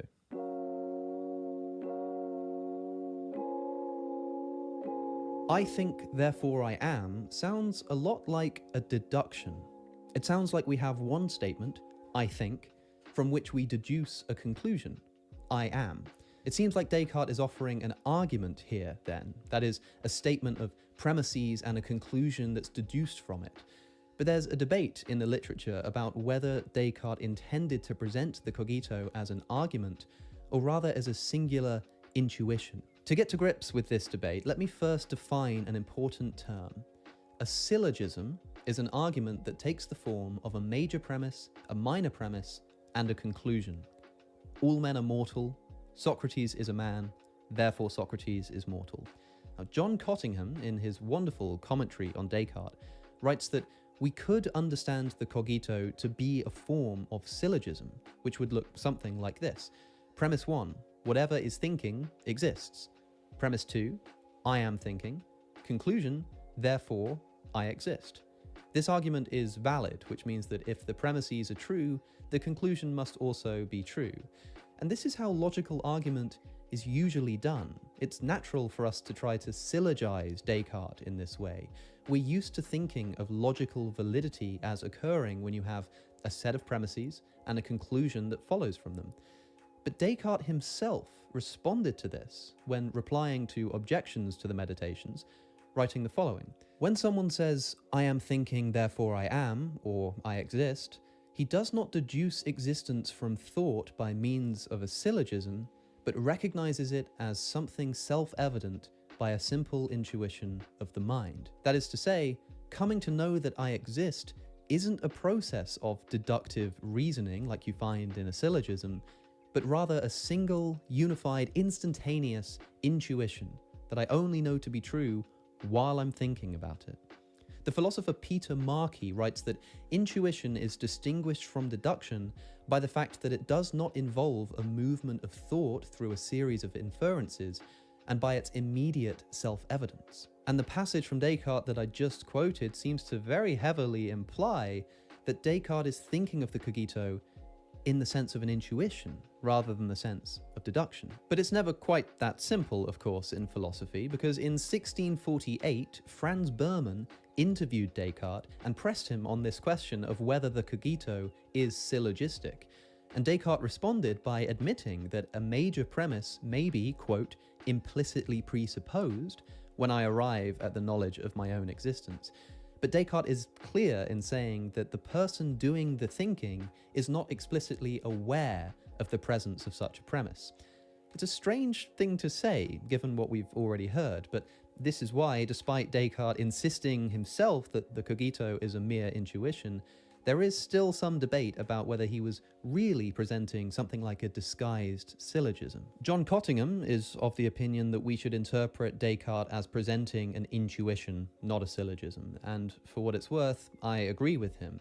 We seem to arrive at the cogito as a singular intuition based on this special relationship between doubt and thought. As I said earlier, doubting is a kind of thinking, and so to doubt that one is thinking is to automatically rid oneself of that doubt.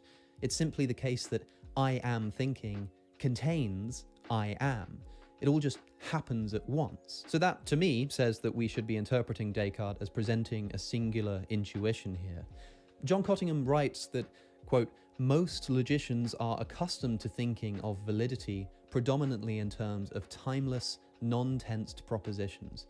But we should rid ourselves of this temptation and understand that the cogito is only thought to be guaranteed as true when it is being thought. It's the act of doubting that confirms that I exist, not the timeless fact that I am a being that doubts things. It's only when I'm doing the thinking, doing the doubting, that I can know that I exist. Otherwise, for example, I'd have to rely on my memories. Perhaps at one point, I established that I existed because I was thinking, and now I'm not doing that doubting itself, I just remember that I established that, and so I know that I exist. Well, my memories could be false, they could be illusory. I can doubt that my memories are giving me an accurate representation of what happened in the past, so I can't rely on having done the doubting already to know that I exist. I have to be doing the doubting right now in order to establish that I exist. For this reason, the fact that the cogito can only be known to be true when I'm thinking, John Cottingham thinks that I think therefore I am is a misleading translation of what Descartes had to say. Since Descartes was French, the cogito first appears in French in Descartes' Discourse on the Method as Je pense donc je suis. Later, he wrote the same thing in his Principles of Philosophy, which this time was written in Latin, and so there we find the more famous formulation, cogito ergo sum. Descartes never wrote in English, and traditionally the phrase has been simply translated as cogito, I think, ergo, therefore, sum, I am. I think, therefore I am. But keep in mind that the cogito is likely not supposed to be a timeless deduction, but something that we can only know to be true when we're reflecting upon it. Descartes notices himself that he could falsely remember having been convinced of something. I can only be certain of the truth of the cogito when I think about it. For this reason, Cottingham writes, the correct English translation should employ the so-called continuous present, I am thinking, rather than the simple present, I think. For what makes me certain of my existence is not some static or timeless fact about me, that I am one who thinks. Rather, it is the fact that I am at this moment engaged in thinking. So, if John Cottingham is right that Descartes' cogito should be interpreted as an intuition rather than the presentation of a timeless syllogism, then cogito ergo sum is best translated not as I think, therefore I am, but I am thinking, therefore I am, or I am thinking, therefore I exist. Now, this may seem like a pedantic and useless distinction, but when you consider this debate about the syllogistic versus the intuitive interpretation of Descartes, you realize that this subtle distinction really does make all the difference when trying to interpret Descartes in the English language. To say, I think, therefore I am, implies this kind of timelessness about the truth of the cogito, that it's true timelessly, tenselessly, that's much more characteristic of syllogistic deductive reasoning. Whereas to say, I am thinking, therefore I exist, is more like an act. It lends itself much more to the intuitive interpretation of Descartes and the claim that it's only true, the cogito's truth can only be guaranteed when you're doing the thinking. I think, therefore I am, versus I am thinking, therefore I am. So for this reason, when I'm discussing Descartes, I prefer to translate the cogito as I am thinking, therefore I exist. But look, if you're somebody who prefers the syllogistic deductive interpretation of the cogito, you might prefer to still use I think, therefore I am, the more famous formulation. It's really up to you. Of course, the best thing that you can probably do is learn French and go and read the meditations in their original language, but to be honest with you, I struggle enough to understand Descartes in the English language, so good luck to you if that's the task you choose. A final thing that I want to note is this. The cogito is special for Descartes because it is impossible to doubt, and it's this that allows it to serve, in his view, as the bedrock of his philosophy. But something being immune to doubt is not, in my view, quite the same thing as it being true. Consider an example from Baron Reed, who asks us to imagine a mother who may be psychologically incapable of giving up the belief that her son did not commit a gruesome murder. Or imagine somebody whose brain is literally wired so as to make it impossible for them to doubt that the son is innocent. It seems that the fact that for this person it's impossible to doubt something isn't the same thing as saying that thing is true. For this reason, we might want to make a subtle distinction and say that the real success of the meditations is not so much in establishing truth, but rather establishing psychological certainty, or discovering what it's impossible to doubt. But it's clear that Descartes himself thought that certainty does confer truth. In his third meditation, he describes his inability to doubt his existence as, quote, the first item of knowledge. He also earlier wrote in the second meditation that I am, I exist, is necessarily true whenever it is put forward by me or conceived in my mind. So Descartes certainly seems to think that an inability to doubt a proposition is evidence enough that that proposition is true. But I just wanted to flag that this might not actually be true. And again, there's a lot more to be said about this, and there's a whole discussion to be had around Descartes' criterion for what makes something true or certain. And if you want to learn more about that, well, perhaps I'll make a video in the future, or I would recommend reading John Cottingham's book. I'm going to leave a list of recommended reading for Descartes in the description if you're interested in reading more. But just bear in mind that there's a lot more going on with the cogito than first meets the eye. As I say, whether being unable to doubt something entails that that something is true is a discussion for another time, but I hope that this preliminary overview of the cogito demonstrates that it may well be a lot more complicated and contentious than it appears to be at first. Descartes spends the rest of the Meditations trying to prove mind-body dualism and the existence of God, among other things, but it all begins here with the cogito, and so I hope that this can serve as a useful introduction to Descartes, if nothing else. I do hope that you've got something out of this video, even if just the ability to go, well, actually that's probably not an accurate translation of Descartes. It's great fun to do that at parties. I'll leave some useful further reading, as I say, in the description, but before I go, just as Descartes wants to protect us from the deceptions of a hypothetical evil demon, I want to take a moment to protect you against the very real evil of hackers and prying eyes spying on your online activity. That's right, I want to take a moment to thank today's sponsor, ExpressVPN. If you watch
Doom: The Dark Ages is a prequel to Doom 2016 and Doom Eternal, titles that first re-established the personality of the old Dooms and then pushed that reconstituted vibe much farther into its own distinct aesthetic and mythology.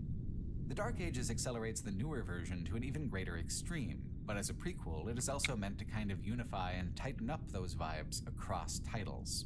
Does it? Can it? What place does Doom 2016 still have in the canon if it comes after the Dark Ages narratively, with all the self-indulgence of the newer title?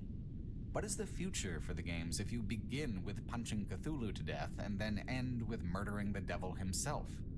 The new Doom titles are all individually extremely good games, but lined up next to each other, the three of them simply did not seem to actually cohere.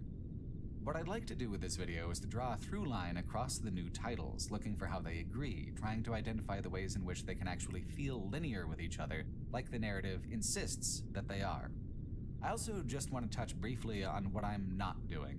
This video doesn't represent a complete re-review of Doom 2016 and Doom Eternal like I've done for some of my remastered projects. I'm actually satisfied with both the original videos I did on those titles, as well as videos I've done on Doom 3, Doom 64, and such. I want to focus on the new material that I haven't covered yet. Doom: The Dark Ages on the front end, examining it as the first linear entry in the narrative, and then the Ancient Gods DLC for Eternal, which functions as a sort of integrated sequel to Doom Eternal, where all of its creative impulses are taken to the greatest possible extremes. Besides, it's not like there isn't quite enough to talk about already, just primarily focusing on the Dark Ages and the Ancient Gods. The Dark Ages is every bit as long and brutal an affair as either of the two mainline titles, with just as radical of an approach to reinventing its core rhythms and verbs.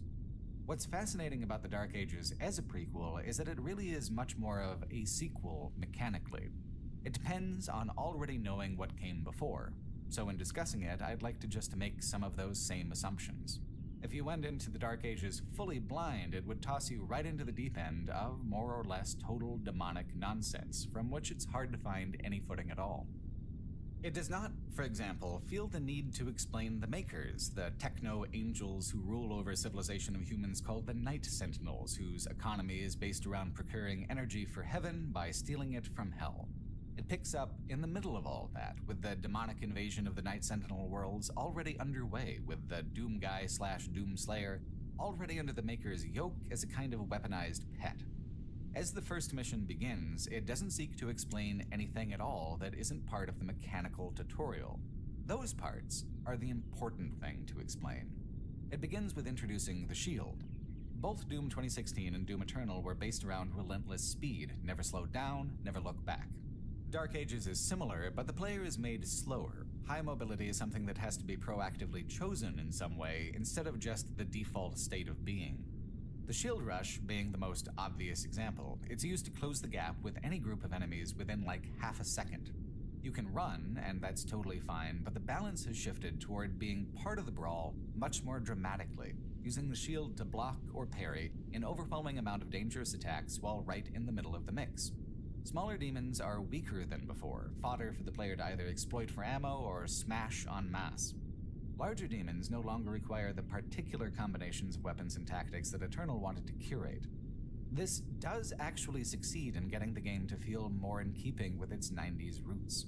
Movement was slower in those games too, with a similar mix of plentiful fodder and real meaningful threats where the solution was always just to be as aggressive as humanly possible. The flow of combat that was so important to the last two Doom games has ebbed in favor of a newfound crunchiness of combat, a sense of heavy impact and heavy consequence. It is a strange kind of merger with the Quake franchise, really. Rather than rebooting a second franchise that's so similar to Doom already, Doom simply cannibalized Quake 1 for all its most useful aesthetic and mechanical qualities. Like the machine gun has even been retrofitted to be a nail gun, which used to be a kind of iconic distinction between the franchises. Here it's saying, in its very first level, look, we're doing Quake, we're doing castles with rocket launchers, we're doing heavy and dangerous instead of fast and frenetic, we're doing nail guns and knights and all that shit, so buckle the fuck up. And you know what? Okay, I am fine with this. I did a whole other project a while back about how Quake is too idiosyncratic from title to title to feel coherent as its own franchise. Every sequel follows vastly different logic than the previous titles. If the new Dooms have become, in their own way, similarly difficult to reconcile with one another, what's the harm in just scavenging another id title anyway? Quake 1 was just pulp gothic vibes and compelling level design from top to bottom. It is an excellent mark from which to steal. It was also a highly abstract title. It did not intend to make any kind of narrative sense.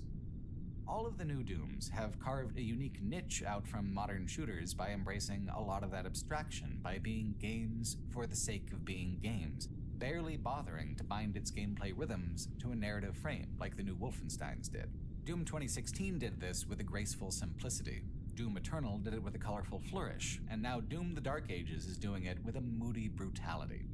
The Shield is a huge part of this abstracted, self-conscious focus on being a pure video game experience and not a dramatic or narrative experience. To make combat more interactive, parrying attacks becomes part of the primary gameplay loop. Eternal's loop was extremely resource-driven. How to get armor, how to get ammo, how to refund health. It was an economy of violence with many currencies. Dark Ages goes back to basics in a lot of ways. Damage mitigation from deadly attacks is the rhythm instead of an economy-based one. The point isn't just don't get hit or get hit and then get refunds. The point is that if you react to getting hit in just the right ways in the Dark Ages, you can shrug off the majority of the damage and continue. So a lot of enemy attacks in the game come in the form of slow-moving green projectiles or green highlighted melee attacks. Proper parrying was a part of Eternal that drove me fucking crazy. I could never do it right, like the Marauder more or less demanded of me, but here in the Dark Ages, things have been made much more forgiving. I rarely parry in any title. Getting through Sekiro was in many ways one of the most miserably difficult things I've ever done within video games. This is no Sekiro. Dark Ages wants you to participate in the rhythm even if you're not doing it perfectly. In fact, the parry window is independently adjustable through the custom difficulty settings. I had it set to the baseline normal difficulty, and it felt, a lot of the time, like it was being extremely kind and generous to me, which allowed me, a player who doesn't do these things very well, to actually have fun. It was not a constant source of friction for me, but instead a reflexive part of the interactivity, as was intended. Visually, this means that the gameplay is a constant flux of information and opportunities. Enemies requiring a shield parry, enemies requiring a shield toss where the saw blades do damage and shatter metal shields, slower moving projectiles that arrive on the same kind of time schedule as the attacks in Doom 1 and 2 or Doom 64 did. The shield does not require a player to play defensively. It requires them instead to play reactively, in a more instinctual way than Eternal's weapon enemy hard counters. Stealing from Quake and its heavy metal gothic aesthetic allows a brutal absurdism to prop up and support the gameplay, allowing it to become casually abstract enough that it doesn't feel silly to be batting away glowing green orbs all the damn time. It is a very distinct rhythm from its immediate predecessors, but it's a rhythm that wonderfully evokes some of the rhythms and symbology of its even older predecessors, a resonance that has been the goal of the new Dooms ever since Doom 2016 came out, with the older Doom levels hidden within it as fragments. The problems come, as they did with Doom Eternal, when the game tries to have it both ways, to be an abstract mechanical experience, but also to have a lore codex full of demonic nonsense thick enough to rival Diablo's. I just don't get the impulse. Part of what made Quake so weird and special was its unwillingness to explain anything. The Dark Ages is, by contrast, quite excited to provide some kind of background on basically everything. But none of the explanations amount to very much. Lo, did the fortress of Navelgaze long stand over the plains of Pains, resisting attacks from the nation of Evildick until the surprise betrayal by the alliance of Blastholes, who make their home across the sea. Much of the codex is in the form of something that sounds like storytelling, but manages to avoid actually communicating much of anything. What seems to matter is the cast: King Novik, leader of the Night Sentinels, his daughter, the mysterious Commander Thera, Azrak, Prince of Hell, his helper, the Witch. They're all fighting over an artifact called the Heart of Argent, something with the power of a faraway dimension. For all the noise and pomp of the plot, not a lot actually happens. It has extremely poor connections with the games on either side of it in the timeline. It begins well after the Doom guy has left the original timeline that ends with Doom 64 and been imbued with the powers of the Doomslayer by the Khan Maker in those flashbacks from Doom Eternal. I feel like those flashbacks would be a fine place to start. It's dramatic, it's tidy, it's familiar, but instead the Slayer has been controlled by the makers for an unspecified number of years at this point. There's not a lot of narrative traction to start off with there. It makes for a murky beginning. It does not end with the Slayer being put into the sarcophagus where they begin Doom 2016 some eons later either. The developers wanted room for the DLCs and other potential titles within this part of the timeline. The good news is that the plot truly does not matter, and the vibes really do. For all its gloss, it is the gameplay and level design that takes center stage, that provide the justification for advancement and the motivation for conflict. It just takes a little while for this to become apparent. Take the second level. All of a sudden, we're on Mars, protecting a kind of anti-demon technology.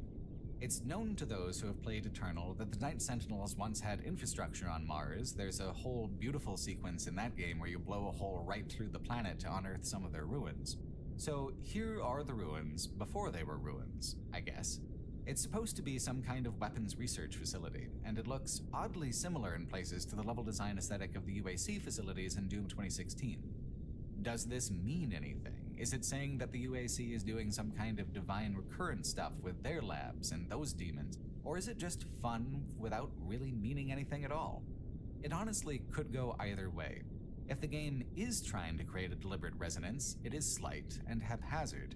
If it isn't trying to create any kind of resonance, then the similarity is just because this is a classic Doom vibe, and the Dark Ages wants to deliver on classic Doom tropes, like Martian research facilities, regardless of whether or not the previous level took place primarily in medieval courtyards.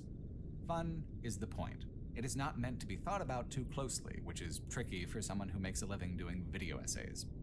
This level also introduces mech brawling. You command one of those titanic battle mechs that sometimes loomed broken over the battlefield in Eternal. You punch giant skyscraper-sized demons in the jaw over and over until they break. This doesn't require a lot of thought either, but hot damn is it ever fun. Dodging instead of parrying is integrated into this simple combat loop, and it's done in a way that's very straightforward and very easy. The sequences are just big, campy brawls with loud and heavy impacts full of blood and metal. What plot matters compared to the base fantasy, the sensation of being utterly unstoppable? The anti-demon shield breaks, but no one ever brings it up again, so I guess it's not ultimately that big of a deal, right? If this was a game driven by a narrative, this side trip to Mars would mean something. It would come up again. It would connect somehow to the significance of Mars in other games. But what is actually significant is simply that Mars is in the other games. It is a matter of brand identity, so here we are, as briefly as possible, so we can drop it like a hot rock and get back to doing Quake instead. Not that anyone would really mistake the mechanical experience for Quake. As many changes were made to the rhythm of combat, the overall flow of it is still exactly what was established in Doom 2016. Melee blows are slightly more important and plentiful than back with the chainsaw, but the function is still the same. You refill your ammo pool by getting up close and personal for a moment. In Doom 2016 and Eternal, chainsaw ammo use was variable depending on the demon. Here, it is just 1 per hit, with bonuses for a combo of 3 hits. Melee is no longer the instant kill it once was, at least until you get the mace they give you towards the end of the game, which then reconfigures the ammo pool so it can only be swung once in the same 3-tick refill period. Dark Ages doesn't want the player to think of it as a backup anymore. They want the player to be using melee all the time as a kind of flourish in combat. Because most weapons are pretty much equally effective on most enemies much of the time, combat truly is driven by vibes more than Eternal, whose combat loops were famously rather prescriptive. You hit demons with your gauntlet, or the flail, or the mace because it feels right in the moment, and combat is pulled into close distances so that it feels right pretty much constantly. If you're doing it as often as it's feasible, ammunition for your ranged weapons will pretty much never be an issue, which kind of excises most of Eternal's scarcity-driven combat economy. Doom 2016 and Eternal also gave huge tactical preference to glory kills, making them deeply important to the rise and fall of player health. Dark Ages still incorporates them in the same structural way, but they are no longer as highlighted in both the gameplay and the aesthetics. They're critically important for restoring lost health, as they always have been, but instead of flashing at you, they just create a purple highlight on the enemy. And then the kill animation is not quite so indulgent as it used to be. I'm of two minds about this. On the one hand, it does seem to keep the combat flow moving a little better, preventing staccato moments where you weren't doing something directly interactive. On the other hand, those glory kills were such an important piece of those games' overall personality. They were so wonderfully, gleefully over the top. They helped with creating an atmosphere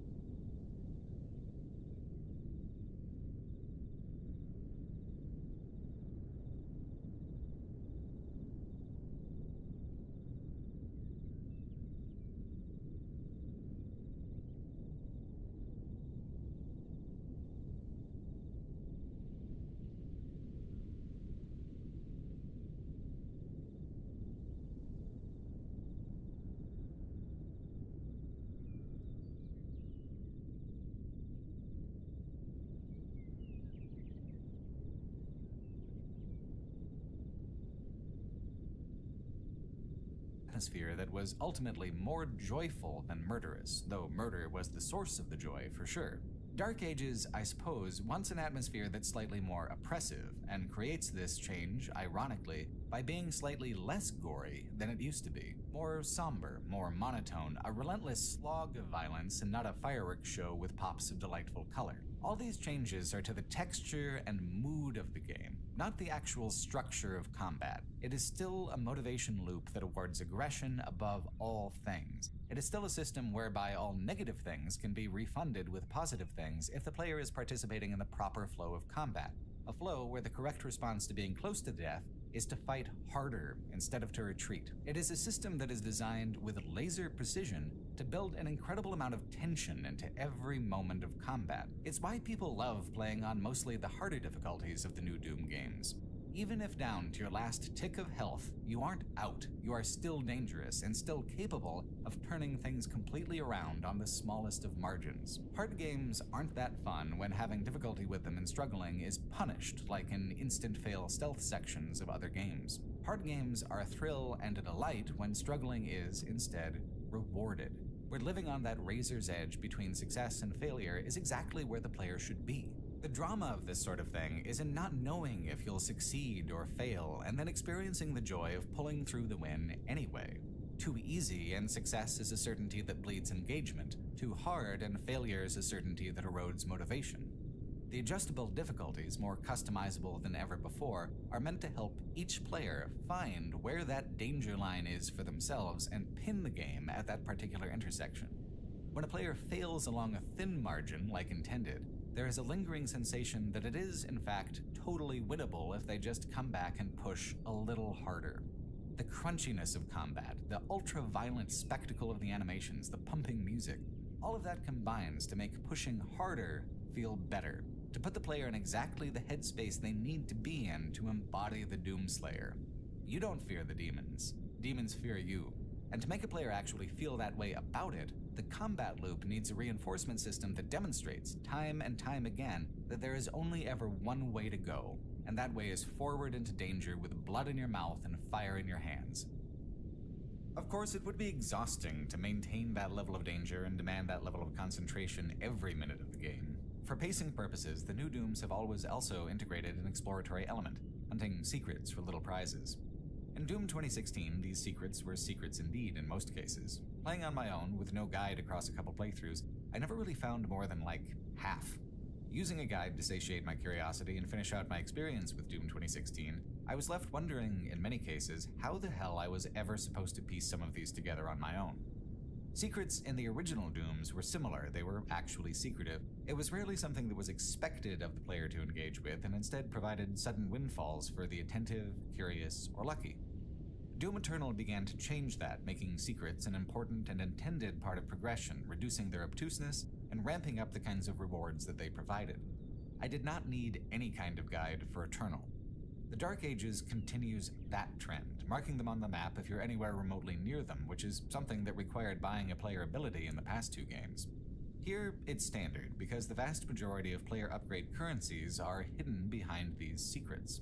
Hidden is a very strong word, though, for what they are. Pretty much all the optional exploratory pathways are marked as secrets, and with maybe 3 exceptions, they are all made quite obvious by looking at the map. I really love the breaks between combat sections where trying to find all the little optional paths and tucked away materials provides a welcome and necessary interlude. As a player, you are still being rewarded very quickly and being given a sense of advancement and accomplishment, but it gives nerves and reflexes a little moment to recover before the next enormous arena brawl. What the Dark Ages does that's genuinely different is that it offers some very enormous maps where the order of main objectives is completely freeform. Both Eternal and Doom 2016 were largely linear. Even in maps with distinct districts, those districts were usually unlocked in a particular order that couldn't really be influenced much by player choice. There are plenty of maps in the Dark Ages that still function that way, sometimes even in dialogue with the maps that aren't. Take Siege Parts 1 and 2, for instance. Siege 1 starts out with a slightly meandering non-combat section where you go through a Sentinel stronghold while they prepare for the upcoming demonic assault. It establishes a mood of optimism and strength. Then the big fortress doors open and out you go onto a battlefield that is absolutely enormous. This map took me nearly 2 hours to complete. It shocked me how fucking big it was, compared to anything the previous two games offered up. In such a vast, freeform amount of space, the fact that the secrets aren't very hidden matters much less than in the more linear maps. In the more traditional corridor design, any kind of variance from the way forward sticks out. When the way forward is so wide open as to really be immaterial, variance from the primary path is something that you actually need to go and seek out. Wandering between one objective and the next will yield very little in the way of optional content. The optional stuff is hidden along the margins and the gaps and seams between arenas. The Dark Ages isn't very good about making it feel like a war, tonally. That would be too far. You are not a soldier. You are a monster. You fight alone or not at all. This would be easier if the plot didn't absolutely insist that you needed to be helping King Novik and the Night Sentinels anyway. Trying to have it both ways, to be both a monstrous loner and the tip of the army's spear, creates friction and frustration. You are never fully invested in either role, where the ideal would have been to pick one and not the other. Out on the battlefield, though, the player is at home. Each arena is never too overwhelming or too long. Nothing overstays its welcome. There's a sense through the early levels of rapid escalation. It can be assumed that every confrontation will be a little meaner than the last one. To survive this escalation, the player must upgrade. To upgrade, they must explore. To explore, they must fight and clear the way. It is a perfectly self-reinforcing, self-perpetuating loop that spools out across every level. The battlefield levels are all extremely thrilling. The sense of self-direction and the fast pacing of their combat encounters leads to a feeling of wonderful abundance. That these levels are a feast of what makes the new Dooms fun, and it will be a substantial time clearing the plate. Even when the levels are smaller and linear, the sense of being substantially full of fun stuff persists. Once Siege 1 is over, Siege 2 pivots back to those non-combat areas you walked through on the way to the battlefield. Now overrun with demons, the battle largely lost, these areas have become maze-like due to the damage. While you were victorious in your own battles, the Night Sentinels are not always so skilled with the demon killing, and so it falls to you to pick up their slack. It makes the two-level set feel like it has a genuine and satisfying little arc to it, a basic internal narrative told through the level design and not through cinematic cutscene. The game is best when it wants to hew to Doom tradition, when it borrows from Quake, when it pivots on the things the new Dooms have been refining for a decade. What ends up diluting it is the moments that it wonders if maybe it should try being Halo for a little while instead. I realize that the heavy metal influence basically demanded that the Dark Ages have a badass dragon make an appearance. What confuses me is why it was decided to incorporate the dragon into the level design.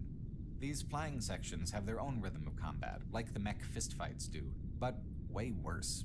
You must dodge at the right time to do any real damage, and the windows for that are very annoying. More, there is a minigame of sorts where these hell ships appear and you must shoot them down as they follow a set pathway around the map. Sometimes they disappear instead of looping, and you only really have one chance unless you reload the checkpoint. They award a very minimal amount of gold if you do shoot them down. On the other hand, if you shoot down several to satisfy one of the many level challenges in the game, you get a nice little payout.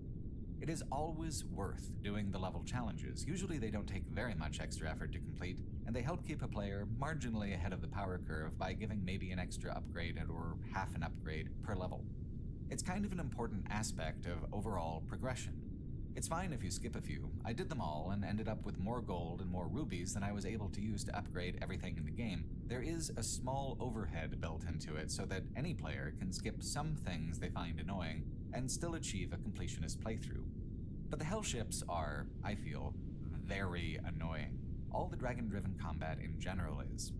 Both these levels and the Titan Brawl levels are kind of gimmicky diversions from the complex, compelling game loop that's at the actual heart of the Dark Ages experience. Halo Reach has a level, New Alexandria, that's basically the template of all the dragon levels in the Dark Ages. You have various objectives that require landing somewhere different in a large environment that uses flying to create a sense of scale and what would otherwise be kind of a three-dimensional void. There are a few optional points of interest, but the main thing is to visit all these different main objective locations, which all provide some kind of differing challenge and mood. Halo 4 had a level called Shutdown that used the same format. It's kind of funny, actually, but Halo even used the same trope of having monsters be more afraid of you as the action hero protagonist than you are of them. You get quite a reputation among the aliens while playing as Master Chief. The Doom reboot took that trope to places so gory and violent that the Halo games would never, but in terms of who wore it first, Doom isn't the one who gets the prize. My sense was that because of that overlap, the Doom games wouldn't go rooting around in that franchise for other things to adapt, borrow, or steal, but in the case of the Dragon missions, I'm very much wrong. This is a familiar structure, just not familiar to id shooters particularly, or 90s shooters more broadly. Throw in the occasional turret sequence, and it feels sometimes like having satisfied its craving to adapt the 90s, it's now adapting the mid-2000s and all of its impulses towards adding value with vehicle sequences and novelty gimmicks. I want to preface this by saying that no part of Doom the Dark Ages is ever remotely as bad as Duke Nukem Forever, but it is notable that part of what made Duke Nukem Forever so unbearably obnoxious to play is how gimmick seeped into every pore of it as a form of feature creep over its many compounded iterations. Why not drive an RC car around a casino for half an hour? Why not make dozens of random objects pointlessly interactive? Get out there and have fun, you who have already paid $60. Or, in the new Doom's case, $70. Or $100. The price point is, to put it mildly, unfriendly. But that's life in 2025, I guess. My wife and I are rental home hunting, and according to tracked stats, rents have gone up by about $700 a month in the past 2 years in Seattle on a lot of these places, a fact which impacts how many games of this sort a person is able to afford at all. Games at this price point and this level of production, therefore, always want to at least feel like a good value proposition. I just don't know if mid-2000s vehicle sequences are the way to create that sense of value. Paradoxically, I think it suggests a certain cheapness instead, scraping the bottom of the ideas barrel to try to pack a few more hours into the experience. It works in the Halo games because the protagonist there is everything that the Doom guy is not. He is a soldier. He does fight alongside NPCs. Mixed vehicle sequences have been part of the franchise from the very beginning and not an added novelty. While the two franchises share a similar vibe and similar helmets, it does neither any favors to try to cannibalize the other. It would not feel great for Master Chief to become an absolute sociopathic monster the way Doom Guy is. It would diminish the visceral thrill of being the Doom Slayer to be a soldier, part of an organization, and an army the way Master Chief is. The Night Sentinels are an element that detract from what makes the Doom Slayer special. At least with Quake, most people don't even remember the game well enough, or at all, to realize when Doom is stealing, and even if it is recognizable, families often borrow from each other anyway. The dragon sequences are different. They are clearly not a Doom trope and not a Doom structure, so when they feel familiar, it begs the question of where a player has seen them before. In their defense, I suppose, the optional landing pads are always kind of fun. There is usually a good puzzle or a particularly fun and clever combat challenge behind them. It makes the secrets feel more secretive to be separated so far from the main path. Like they've been ever since Doom 2 and its barrels of fun level, the Doom games can be extremely playful and charming with how they craft encounters. Not just brutal, not just aggressive, but genuinely humorous in how they blend enemies and objects to create challenges. The Dark Ages has a lot of that humor in the level design and encounters design. It's a strength far greater than anything a gussied-up vehicle sequence can muster, no matter how big of a badass scar they give the dragon. As an example of that humor and effect, not only do you free Cthulhu from an ancient prison and then later beat him in a fistfight, in between those two events he also eats you and you spend an entire level attempting to give him indigestion so that he vomits you up again. It is an absolutely absurd, cartoonish creative choice, and I adore it completely. Gears of War did it too, of course, but I think this is even funnier than the city-swallowing worm in that game, because it's the digestive tract of somebody famous. It's like a conversation you'd either have in middle school or like 8 tequila shots deep. Who would win in a fight, Cthulhu or Doom Guy? Who would kick whose ass? How bad? Pretty bad, right? Getting eaten is only a problem if you aren't half a mile tall. Once you are half a mile tall, it's fucking game on. There are some half-hearted expositional reasons to fight Cthulhu, but the only real reasons are that he's both very cool and well within the public domain as far as intellectual property goes these days. The Spire level where you free Cthulhu is absolutely wonderful in all the main encounter segments and the big reveal at the end. It's only the dragon traversal mechanics that frustrate with it. Actually releasing him, only possible with the big fucking crossbow, the ballistic force crossbow, is just such a fun sequence. One might say this is very stupid in some respects, because in some respects it's absolutely dumber than hell. But that's absolutely also the point. Cthulhu and the Doomslayer are both, at this point, famous monsters. This is Godzilla vs. Kong, Freddy vs. Jason, Alien vs. Predator, Abbott and Costello meet Frankenstein. It is in the tradition of later franchise sequels to kind of give up on following the qualities of the original title and just start mashing those qualities up with another contrasting piece of media that highlights the joy of both. The Dark Ages honestly does better with the mashup format than most. There's a whole multi-level sequence where the Doomslayer is transported to a Lovecraftian cosmic dimension, and it's such a fantastic aesthetic contrast with Hell. The enemies are mostly the same, except for the Baron of Hell, who becomes the Riul-specific Cosmic Baron. This is a chance for Dark Ages to really break away from the familiar Gothic landscapes and home in on an entirely different aesthetic. The cosmic horror hellscape fits the vibe of the game much better than I would have expected, I think because Doom levels are always spaces in which conventional laws of proportion, utility, and sense do not apply. They are always abstracted, always surreal in some ways already. Now it's just more explicit than implicit. They do some especially cool stuff by taking a nautical tack with it, having shipwrecks cast upon the strange shorelines from faraway oceans and timelines adrift from reality. It's not a direct representation of something like Dream Quest of Unknown Kadath, but it sure is fucking close for a game that's primarily about murder and mayhem. Some of the secrets in these levels do fun things like looping hallways that can only be escaped by backtracking, or this puzzle where you've got to rotate along with the platform in the right combination. Nothing is too difficult to figure out, but the flavor of the secrets changes to match the flavor of the cosmic realm, and I loved that. Out of everything it stole from Quake 1, the ability to create a compelling atmosphere out of vibes alone is the one that the Dark Ages excels at the most.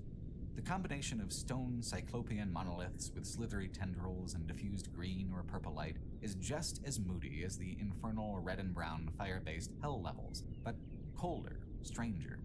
They're the most gorgeous and engaging out of all the levels of the Dark Ages, and I hope future games make the choice to return.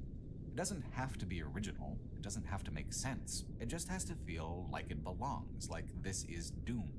And however far removed we are now from the original title, there is no denying that this is still absolutely and incontrovertibly Doom. The Dark Ages is also quite clever and playful with the ways it reinterprets some of its weapons and reskins some of its enemies to feel more, period appropriate, I guess, to give them all little gothic fantasy twists. Some things stay mostly the same, like the double-barrel shotgun. In Eternal, the chain attack on the shotgun allowed a player to close quickly with enemies and give them the full blast, but here the shield rush does the job much quicker and can be used with any weapon at all, so the shotgun has no alternate mode. Instead of alternate fire modes, most weapons just swap with another kind of weapon in its class.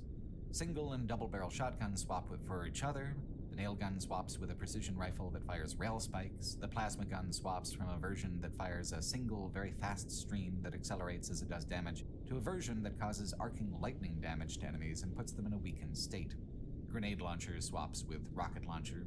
Those are the familiar ones. They all work in the traditional ways established over the past 2 games, most of them echoing weapons that have been with the franchise since Doom 1 and 2. This is, overall, less total variety than Eternal and Doom 2016 and the multiple swapping alternate fire modes most weapons had, but it feels more curated for the kind of rhythm of play that the Dark Ages has and more appropriate for this game, less tactical, more pugilistic. The most iconic, truly gothic weapon is one of the new ones, the Pulverizer Ravager. In the Pulverizer configuration, it chews up skulls and spits them out horizontally across the whole screen. It is a deliberately imprecise murder machine that requires essentially no aiming whatsoever, just pull up close to a field of enemies and grind them all to pieces in seconds flat. It's also very effective against larger enemies when you can get very close and give them the whole projectile spread, like with the shotgun, but more of a conveyor belt of carnage instead of sudden damaging bursts. It's absolutely stupid how enjoyable the weapon is. It's also something that seems designed largely for playing with a controller instead of a keyboard and mouse. I cannot begin to express how much shit I got from people for playing with a controller when I covered Doom Eternal. It was a common opinion that if you weren't playing with a mouse and keyboard, you shouldn't bother playing at all, but I never agreed with that. It was easier to play Eternal with a mouse and keyboard setup, certainly, but playing on console was always clearly an intended experience, or they wouldn't have bothered selling it on the controller-based systems. Eternal wanted a player to be nimble and crafty, and sometimes a controller did make that a little more awkward, but not in a way that was remotely impractical. The Dark Ages seems to be geared from the foundation up to be more controller-friendly, and the Pulverizer is the most emblematic weapon of that retooling. Precision is no longer required. A gluttonous hunger for violence is all that you need. The Ravager mode pulls the flaps in the front of the weapon inward to direct the shards in a more condensed stream. When upgraded to siphon health from enemies that do damage with it, it becomes an absolutely unstoppable wood chipper into which you can feed any demon in the game. It just absolutely slaps. I used it for the final boss fights and was kind of shocked how quickly it tore through their health bars and built up the stun meter compared to other weapons. It is the perfect weapon with which to describe the game as a whole. Ridiculous, campy, brutal, satisfying. The other completely new weapon is the Chain Shot, a close-range weapon that's kind of like a power flail. It lashes out and punches anything in front of you really fucking hard. I kind of ignored that one for a while until I upgraded it, only to find that I should have been using it like the whole time. It requires only slightly more accuracy than the Pulverizer. It's very much a spray and pray kind of weapon in its own right, despite not having a very high rate of fire, because once it hits something, its shockwave radiates and hurts everything around it. The rhythm is fun. It's like a deadly lizard's tongue, coiling and suddenly spitting outwards towards prey. Everything has a meaningful utility. Even the basic shotgun continues to be useful because it replaces the shoulder flamethrower from Eternal as a means of setting enemies aflame to steal armor points from them. It is a part of what remains of the combat economy that Eternal pioneered. It's just that, in the new scheme of things, for the Dark Ages, you don't always need the armor, you don't often need ammo, you don't even really need to aim much of the time. If the lore sometimes feels like Diablo, the rate at which you kill monsters now kind of feels that way too, leaping into a grouping of monsters only to annihilate them pretty much instantaneously. So many of the weapons are room clearers. Even the nail gun creates an effect that will cause massive splash damage if you use a shield on an enemy after having pincushion enough nails into them. For their part, the demons in the Dark Ages are also designed for up close more than far away. Most range attacks are slow in some ways so that they can be parried. Not every attack can be parried, but at least one in a chain can typically be reflected back if you just wait for the green light to go.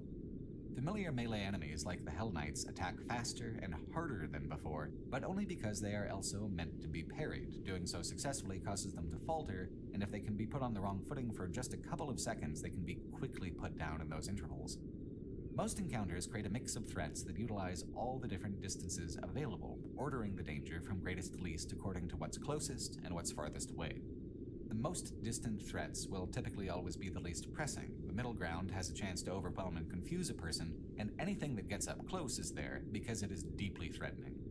The medieval flavor adds to this. It just makes visual sense for pulpy, dark fantasy demons to attack in ways that are slower and more magic-driven than before. Like the Revenant, instead of skeletons with jetpacks and rocket launchers, they are more like what their name suggests, floating ghost wizards that attack with magic skull projectiles. Mancubi are pretty much the same, except they get a big field attack where one part of the field is parryable, prompting a player to kind of shimmy back and forth while engaging with them. Overall, Dark Ages is a game that has the same kind of pattern recognition demands as Eternal did, but in a way that's more immediately legible. It is better at communicating its battlefield to the player than Eternal was, better at making its demands understood. The Dark Ages is a prequel in the way it goes back to the pure fundamentals. You know, the ripping, the tearing, until it is done. I do wish it had bothered being more of a prequel in the plot if it was going to insist on having one. It does some things that are cool, sporadically and half-heartedly. Like, here's one of the future Hell Priests before he gets all demonic and such, back when he was but a mortal man. He's seen communicating with Azrak, but nothing further is done with him within the main campaign. A lot of effort is spent setting up Valen the Betrayer, but his betrayal is clearly being saved for the DLC.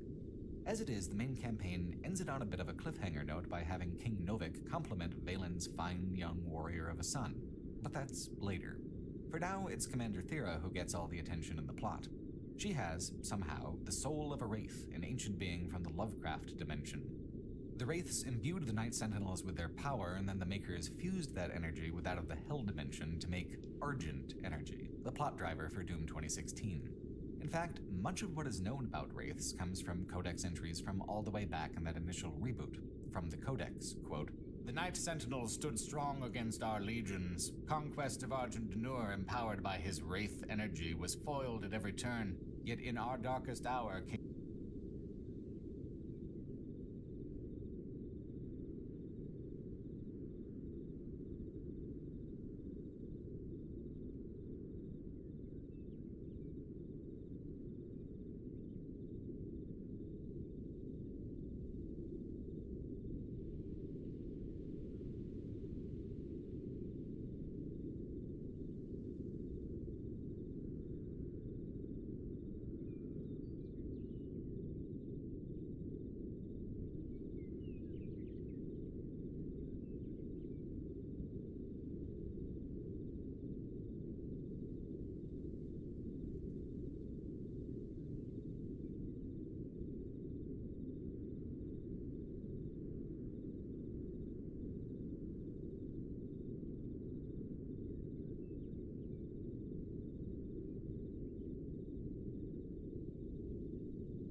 became a lowly hell priest, Diag Grav, and in his guidance, a weakness in a heathen of the Night Sentinels was found. The bargain was struck thus.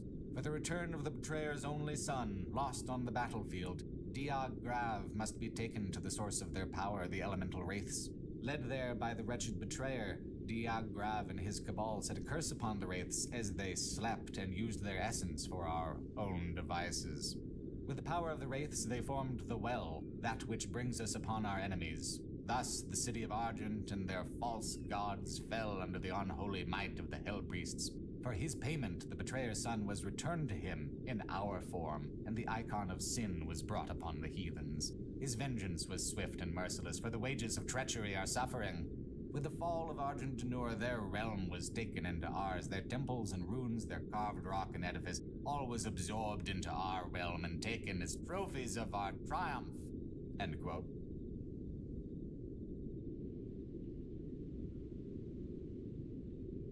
So, there you go, next season on Doom the Dark Ages. Things are going to go sideways for everyone in a deliciously pulpy way. As far as the main campaign is concerned, though, Commander Thera is in a strange kind of narrative limbo. She is an extremely powerful person within the setting, but only the player is really allowed to effect change within the world and do battle. So she will show up from time to time for dramatic, magical things, and then disappear again for long periods of time while you're out doing the slaying. She does not really have much of a character arc, and neither does King Novik. The Night Sentinels and their whole civilization just don't feel very tangible or real to me. It seems like a gesture towards something that never takes meaningful shape. Azrak, likewise, is a kind of hastily sketched villain. He wants power, but there is no articulation of what he will do with it. Just demony hell things, I guess. His companion, the Witch, is a very intriguing character by comparison. She has a more hidden agenda that does not always align with Azrak's, coming, as she does, from the cosmic dimension. Together, they're good at chewing scenery, a critical skill for any pulp fantasy villain, but individually they do not have any kind of character arcs either. They scheme, show up with a bunch of demons, momentarily triumph, and eventually fail. There have been villains in Saturday morning cartoon shows with greater depth. If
Azrak is any kind of foil for the Doomslayer, it's simply that he is, in fact, a prince, an aristocratic sort who needs to steal Thera's wraith power to become someone.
Who's actually a formidable threat.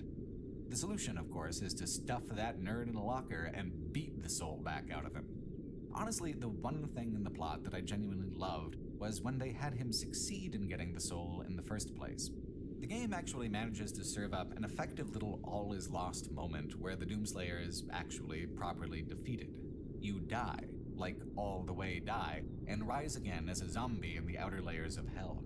Then escape hell once more to have your vengeance. This purgatorial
DPI. I only changed it because of they convinced me to.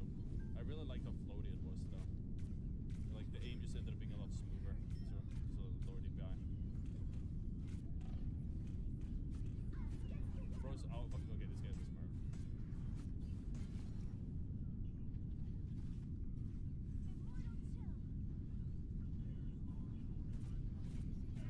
I actually had no idea my ship healed my teammates, if I was just healing myself.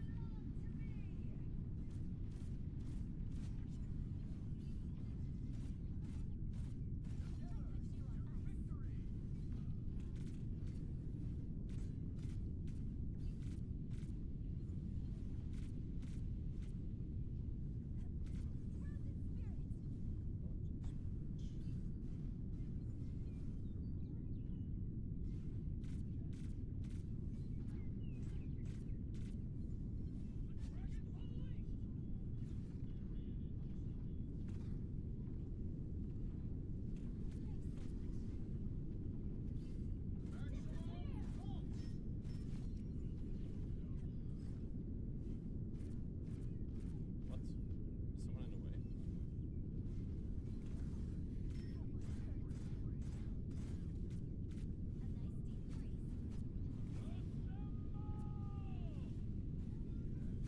Oops, sorry.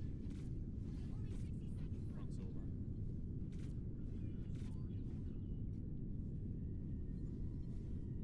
That was just a reflex.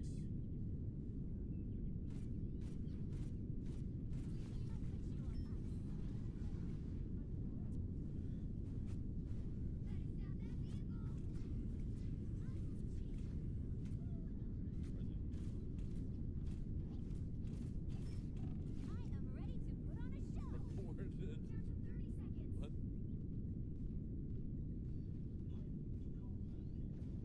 Oh, probably not me.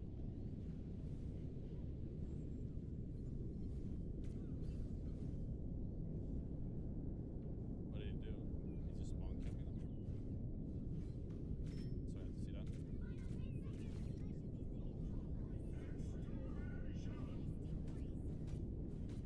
Fuel limit testing. Wait, this works? No shot that works.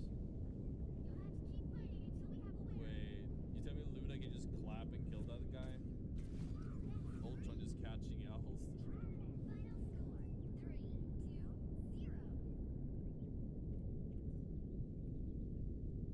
The clap also heals an AV round too. Oh, I didn't know that.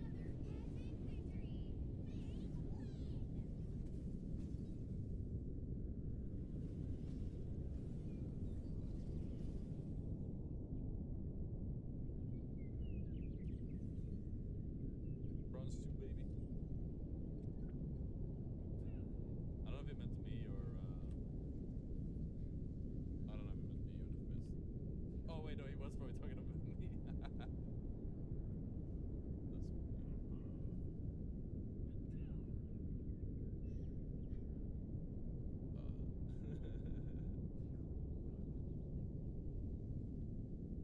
am I using Razer software? No, I don't need it. There's the heals, 3k. Healing 13k damage to stun our team. And like still making no points. Bro is making no points, yeah. What inspired me to do DPS Luna? Because we did no healing, rocket, and I thought it was not a Lunas. The healing Luna was just lame as hell, so. Thank them.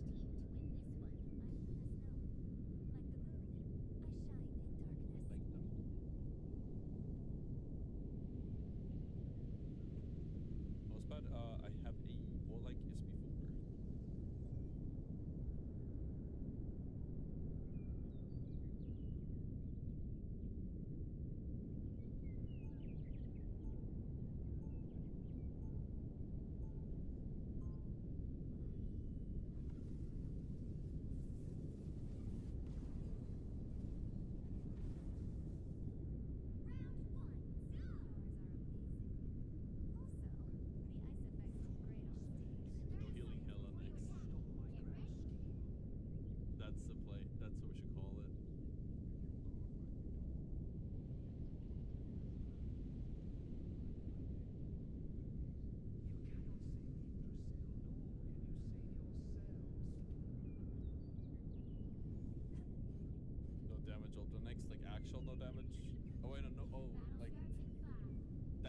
go hard. I'm not sure, like...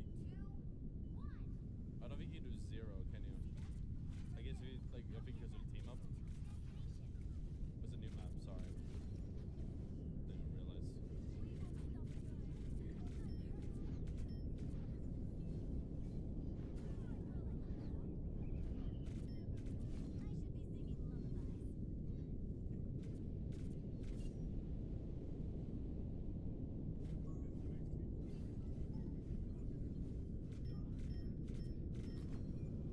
That is a real bronze rocket. Real bronze rocket. It's here somewhere.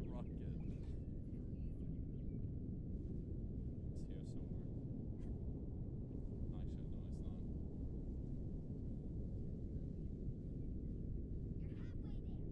halfway there. Keep going.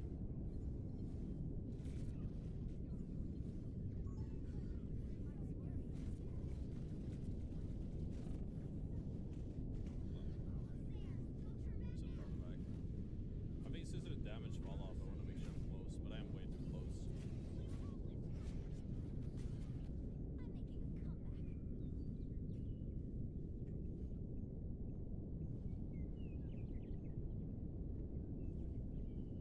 Come on, time.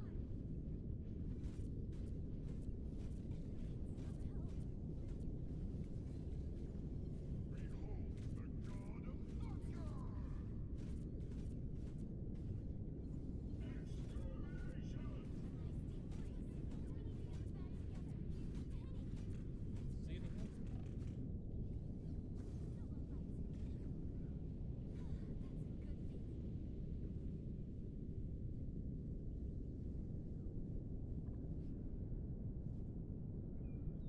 Okay, so wait for them. There we go. Yeah, that's a smurf. I've still got songs to sing.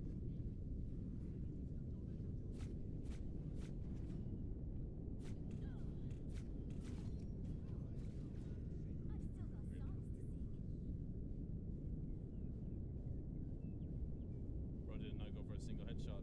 Just shoot the exact same place on my chest.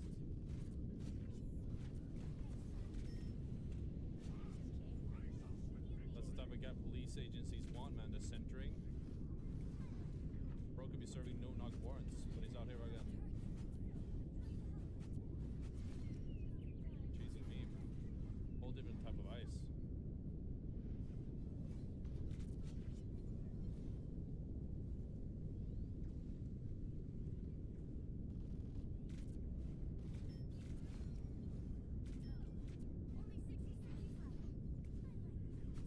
Vehicle reached the checkpoint. Keep up the momentum. Squid holding a dot, anyone?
shot, he says how they have more kills than assists.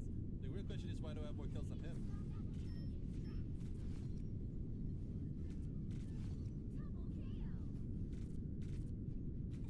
Right, he's focusing, he's looking at the wrong stats. He should be looking at his own stats. That's crazy.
Oh shit, he says useless. Unless he meant the fucking Star-Lord.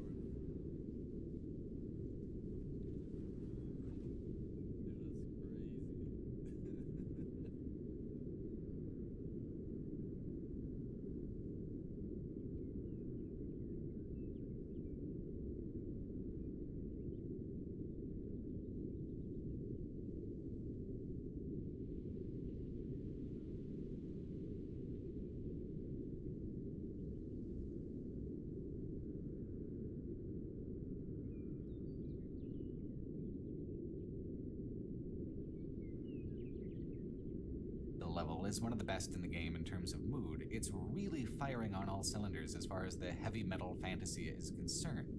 Death can't stop the Slayer. He's too angry. A characterization I think fits perfectly. But dying at all is a neat narrative hiccup in the power fantasy. It shows that you are not guaranteed your victory as a character in the narrative any more than you are guaranteed victory mechanically as a player. In either case, though, death is something to be shrugged off so that you come back around again even more pissed off and violent than before. Look at him pay the ferryman here. Classic Doom guy. That guy's never following directions. He's living his whole life like it's a Meatloaf album cover, and I love him for it. I do not enjoy the Doomslayer when he is saving a kingdom and being a fantasy hero. I enjoy him when he is being an absolute asshole, alone against all the forces of hell. I enjoy him the way he was set up to be back in Doom 2016. But in revisiting Doom 2016, I find that everything I get irritated about with the later titles in the new Doom franchise was already being laid down and foreshadowed if you only took the time to wipe away some of the blood to see it.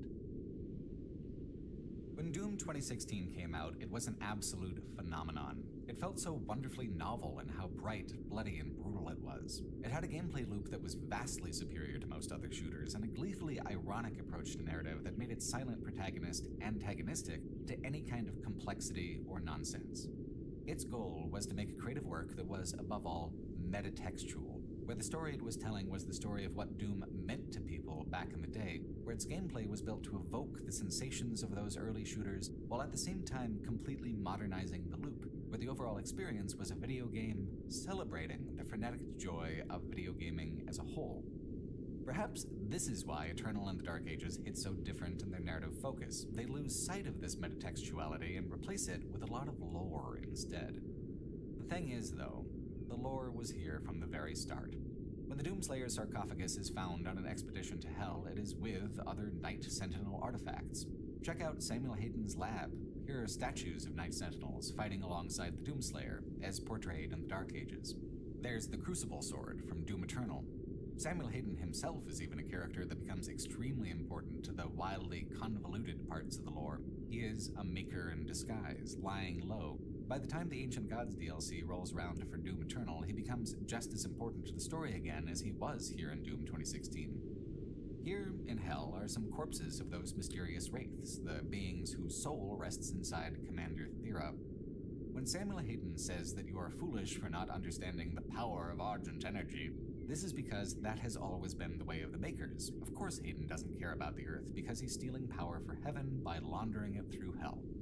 The way the Doomslayer rejects Hayden's power for that has said the 26 round for Doom Eternal, he becomes extremely important to the wildly convoluted parts of the lore. He is a maker in disguise, lying low. By the time the Ancient Gods DLC rolls around for Doom Eternal, he becomes just as important to the story again as he was here in Doom 2016. Here in Hell are some corpses of those mysterious wraiths, the beings whose soul rests inside Commander Thera. When Samuel Hayden says that you are foolish for not understanding the power of Argent Energy, this is because that has always been the way of the Makers. Of course Hayden doesn't care about the Earth because he's stealing power for heaven by laundering it through Hell.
way the Doomslayer rejects Hayden's commands and rages at his callousness is so extremely appealing in its silent simplicity. It conveys so much with so little to have him respond to a series of delicate removal instructions to just kick the fucking thing until it breaks. When you go to war with Heaven, in addition to your war on Hell and Doom Eternal, it actually is effectively foreshadowed in these scenes. When I first played the game, I found the cutscenes, and Hayden's dialogue particularly, to be pointless and a little distracting. I did not want it to have all this vamping about Argent this and Argent that. I guess I've never really stopped feeling that way about it, but I have changed the way I try to rationalize and understand the purpose of all this stuff. It is largely nonsense, but it is extremely cumulative nonsense. It builds on itself and escalates from its own elements in a way that is more consistent than I've really given it credit for. The Wraiths, the Makers, the Diag, Hell Priests, it's all here, tucked within codex entries and hinted at with campy dialogue, painted into the background instead of the foreground where the ripping and tearing takes place. So perhaps the Martian armory in Dark Ages looking like some of these UAC labs is indeed intentional. They were both guided by Maker technology, both set to the purpose of protecting the flow of Argent energy in their own way. Doom 2016, if considered in the linear narrative order where it actually is the middle game of the experience, fits in so much better than it seems like it might at first glance. If Doom 2016's gameplay is a little slower and a little less complicated than Dark Ages or Eternal, this can kind of be rationalized by considering the guy was entombed in hell for untold aeons. He needs a few good massacres to really wind up and wake up. If you take the plot literally at its word and consider it as part of a larger story, then this is an interlude that does make sense, a jump in the timeline that sets you down the path that leads to the final battle and the end of all demonkind. If you take it as metatextual allegory, though, it stands out as separate because the other games do not perform allegory in the same way. When the Doom guy is woken from his slumber, it is nothing to do with the Night Sentinels. It is because he has been slumbering since the end of the 1990s. Doom 3, as a horror game more than it is an action game, is kind of disqualified. Although there are elements of it that still fit in kind of perfectly, there are tablets in that game that tell of a Doomslayer in ancient times buried under the Martian surface. There are many dimensions in this world. Perhaps Doom 3 is simply an alternate one. Point being, however, that it was a game deliberately unlike its predecessors. Doom 3 did not try to recapture their spirit of abstraction. It tried to present a more grounded, immersive experience. By 2016, it had been a long time without the spirit of those early corridor shooters, the meanness, the aggression, the vibe. This spirit of the 90s is what rose up out of that coffin. The Doomslayer's resistance to the story beats presented to him was a rejection of the structure of modern shooters, of cinematic cutscene-driven storytelling. The Dark Ages actually embraces that structure in many ways, and so does Eternal in parts.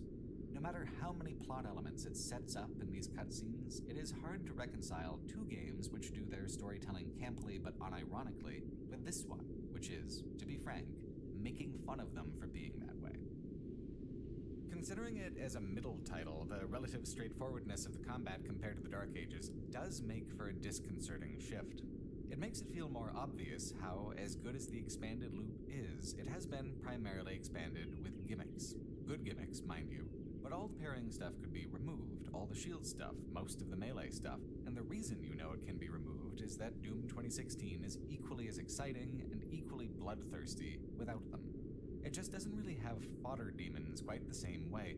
Every demon is dangerous. Every kill has to be deliberate. There's so much less of the instant kill, instant gratification aspect that drove encounter design in the Dark Ages. Overall, Doom 2016 seems more careful and considered in how it approaches its encounters. It was pioneering a rhythm, so it didn't want to include a single discordant note. The Dark Ages just kept piling on more and more, making everything bigger, faster, meaner, more chaotic, more interactive. Doom 2016 is just all about that baseline rhythm and flow. The purity of it is still incredibly engaging. It is a creative work that has absolute confidence in its vision and pursues that vision to a tidy, reasonable conclusion. The soundtrack is also considerably better than the one in the Dark Ages. Mick Gordon did not return for the newest.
absence can be felt.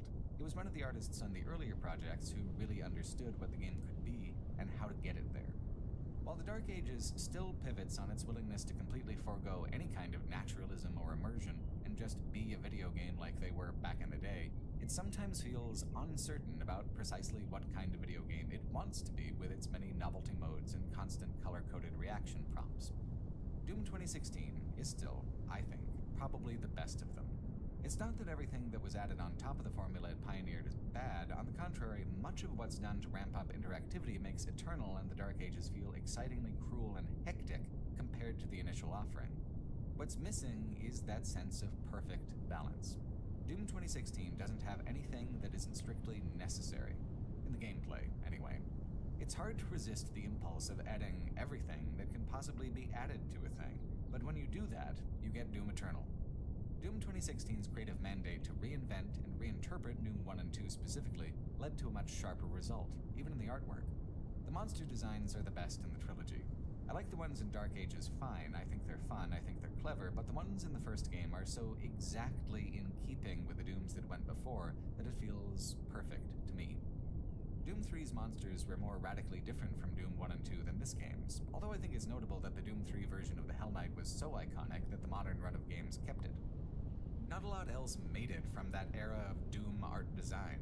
I also like how Doom 2016 made certain iconic monsters into boss fights where the monster is essentially a one-off. With the Dark Ages and Eternal, it's pretty certain that if you fight a big monster once, you'll need to fight it again later as part of a large group.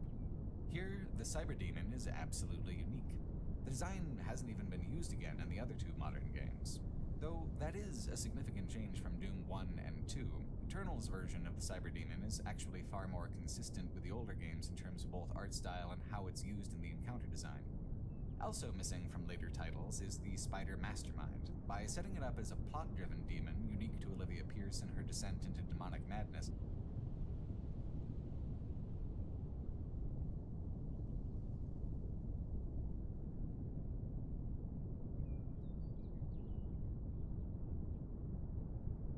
This video is sponsored by Ritual.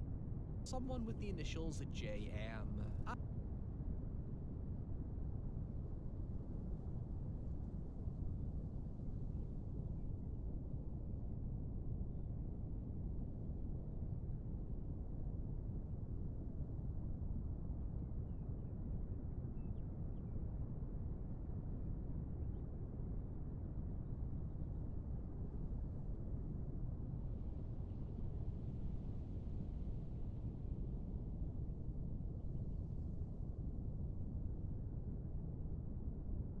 This video is sponsored by Ritual.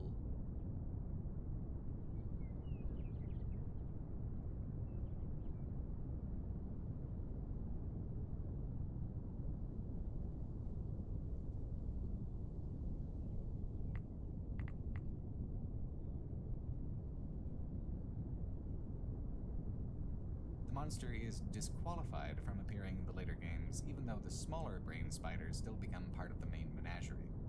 As a pioneer of the new style, not everything went absolutely perfectly, but there is a tangible logic behind every creative choice that was made, every reinterpretation, every callback, every chunk of demon meat that flies off into the distance while you rip them to pieces in the absolutely gorgeous glory kills.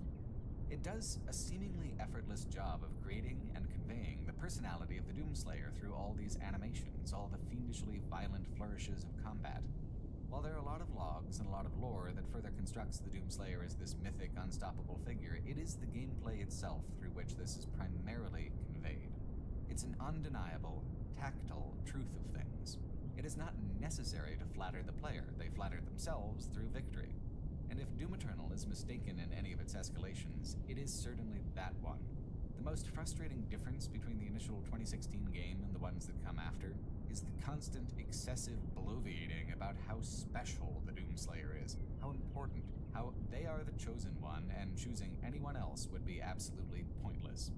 It is a narcissism that affects Eternal to its very core, to the point that the only possible way to end the story and escalate to the most dangerous enemy in the franchise is to kill your way to a confrontation with another version of yourself. In the main campaign of Doom Eternal, this foundational narcissism is frustrating, explicit, but not quite yet as absurd as it gets within the DLC. But as the plot ramps up and accelerates, so too does the egotism. That's one of the reasons I loved the fact that you died in the Dark Ages as a matter of plot. Eternal is so utterly devoted to player flattery that it seems like it would feel sacrilegious within this game to offer a real consequence. There's a flashback within Doom Eternal where the Doomslayer has actual dialogue, and what he does with it is to quote the Doom comic with its iconic line, "You're huge. That means you must have huge guts. Rip and tear."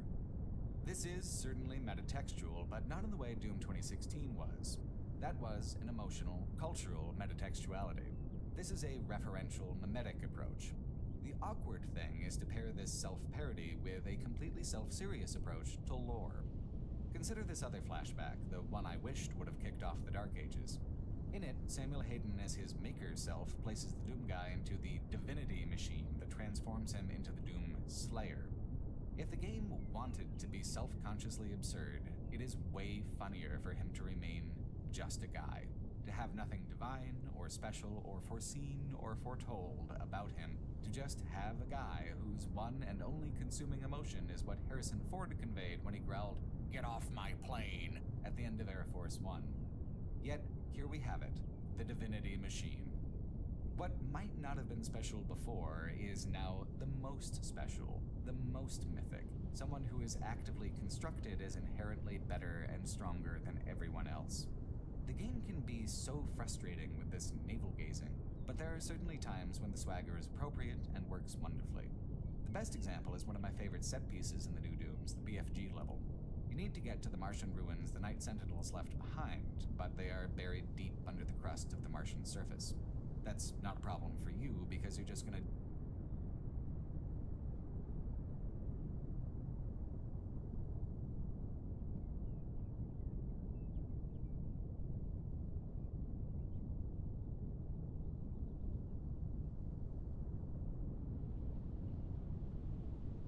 do what you always do and shoot your way out of it, even if you have to shoot a whole fucking planet this time. So you blow a giant hole in Mars and then shoot yourself down into it. Done and done. It is so ironically, hilariously pragmatic, a characterization that successfully threads the needle between parody and fantasy. Seen as a linear progression from the Dark Ages, this is without a doubt the same character that blew the ferryman's head off when he shakingly asked for his coins. When confronted with any kind of problem, the Doomslayer is all, "Yeah, whatever." It's just endearing as fuck. If the Marine from Doom 3 had behaved this way, he'd have wrapped up his shit in an hour. And it's a characterization that does go well with the way Eternal constructs heaven to be equally as corrupt and complicit in human suffering as hell, even architecturally. Like here at the top of Hell's tallest spire, all the technology is indistinguishable from that of the Makers.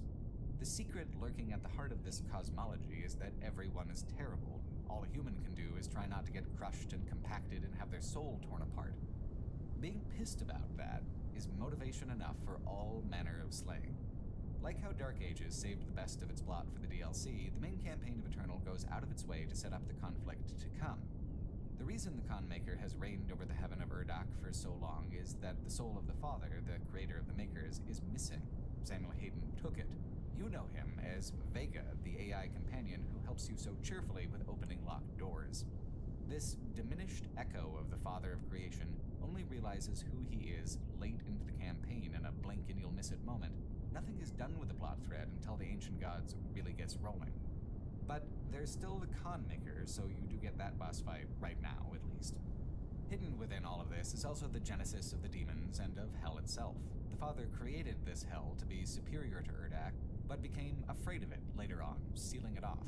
Its immortal residents, trapped forever, created their own hell through the corruption of their bodies and spirits over time. Davoth plays the role of the devil, the ruler of Hell, who was appointed by the Father back when the realm was just called Jakad. Doom Eternal's heaven creates distance between its own heaven-hell dynamic and any Christian theology by making the Father and his angels a race of cybernetic alien parasites feeding off human death to prolong their lives infinitely and prevent the transformation where they decay into beasts. Which is a lot of lore, isn't it? The Doomslayer would never sit down and listen to all that exposition, so he doesn't, but you as the player sure are expected to. The Codex situation in Eternal is really out of control compared to the other two games.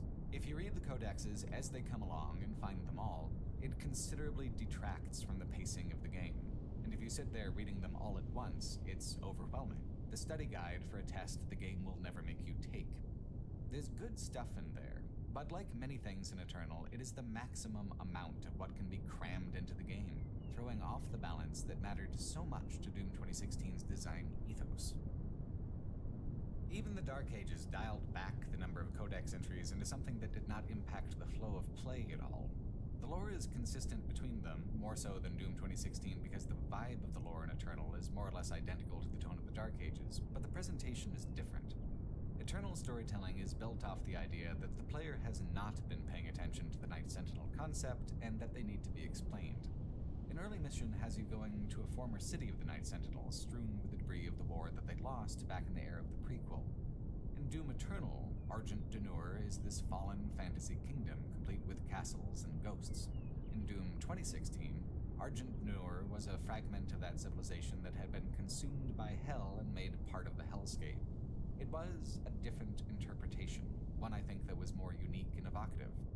King Novik is here in Eternal, after a fashion, as a ghostly apparition who admonishes you for going against what the Makers commanded. This has to be one of the reasons that the Makers aren't more prominent as villains in the Dark Ages. The one major Maker antagonist is a lower-ranking creature who is disavowed by the others when the dust settles because nothing can shake King Novik's faith in order for this cutscene to make sense later in the timeline. So in a linear, forward-moving narrative, the Maker's utility as a villain is limited by the order of exposition and the kinds of exposition in Eternal. But the Dark Ages is also a follow-up to a game people loved and want more of, and the Makers being villains was a key part of that, so the limitations are worked around to the best of the Dark Ages' ability. In Eternal, not all of the Night Sentinels are gone, either. The subplot with Valen the Betrayer and his son is actually quite important to Eternal as well, and becomes the strongest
connective thread between these two games. Valen himself is still alive, somehow, and gives you what you need to continue your quest. One of the suits of Titanic mech armor looms over his workshop, a reminder of the days of the Dark Ages. If you're not paying attention to the codexes, though, it is wildly vague what the betrayer even betrayed in the first place. At first, when Eternal came out, it was more that the Doomslayer wouldn't bother to ask, but with how things are shaping up back in the prequel, the lack of explanation makes sense because the Doomslayer already knows firsthand. To be redeemed as they are in the Ancient Gods DLC, the Night Sentinels have to take their fall in what will likely be the Dark Ages DLC. As part of a linear sequence, that element of the story becomes the most intriguing thread, the sense that what could not be solved or righted then can be settled with a brutal finality now. Like killing all the Hell Priests, that's a problem that stretches back to the old timeline. They have had eons to become the shriveled and corrupted forms they are in this game. Beating their ass was a joy before, but now it's also actually a kind of revenge. The icon of sin, with the heart of the betrayer's son, is the final boss of the game, further putting the two later titles into close agreement with each other. There is a story here, a real one, but it is awkward and occasional, buried under elements that are either too self-serious or too self-parodic, that lack the emotional core that this subplot keeps gesturing towards. In talking about all of this, though, you know what we haven't been doing? Ripping, or tearing, and unraveling all those huge fucking guts from all those huge fucking demons.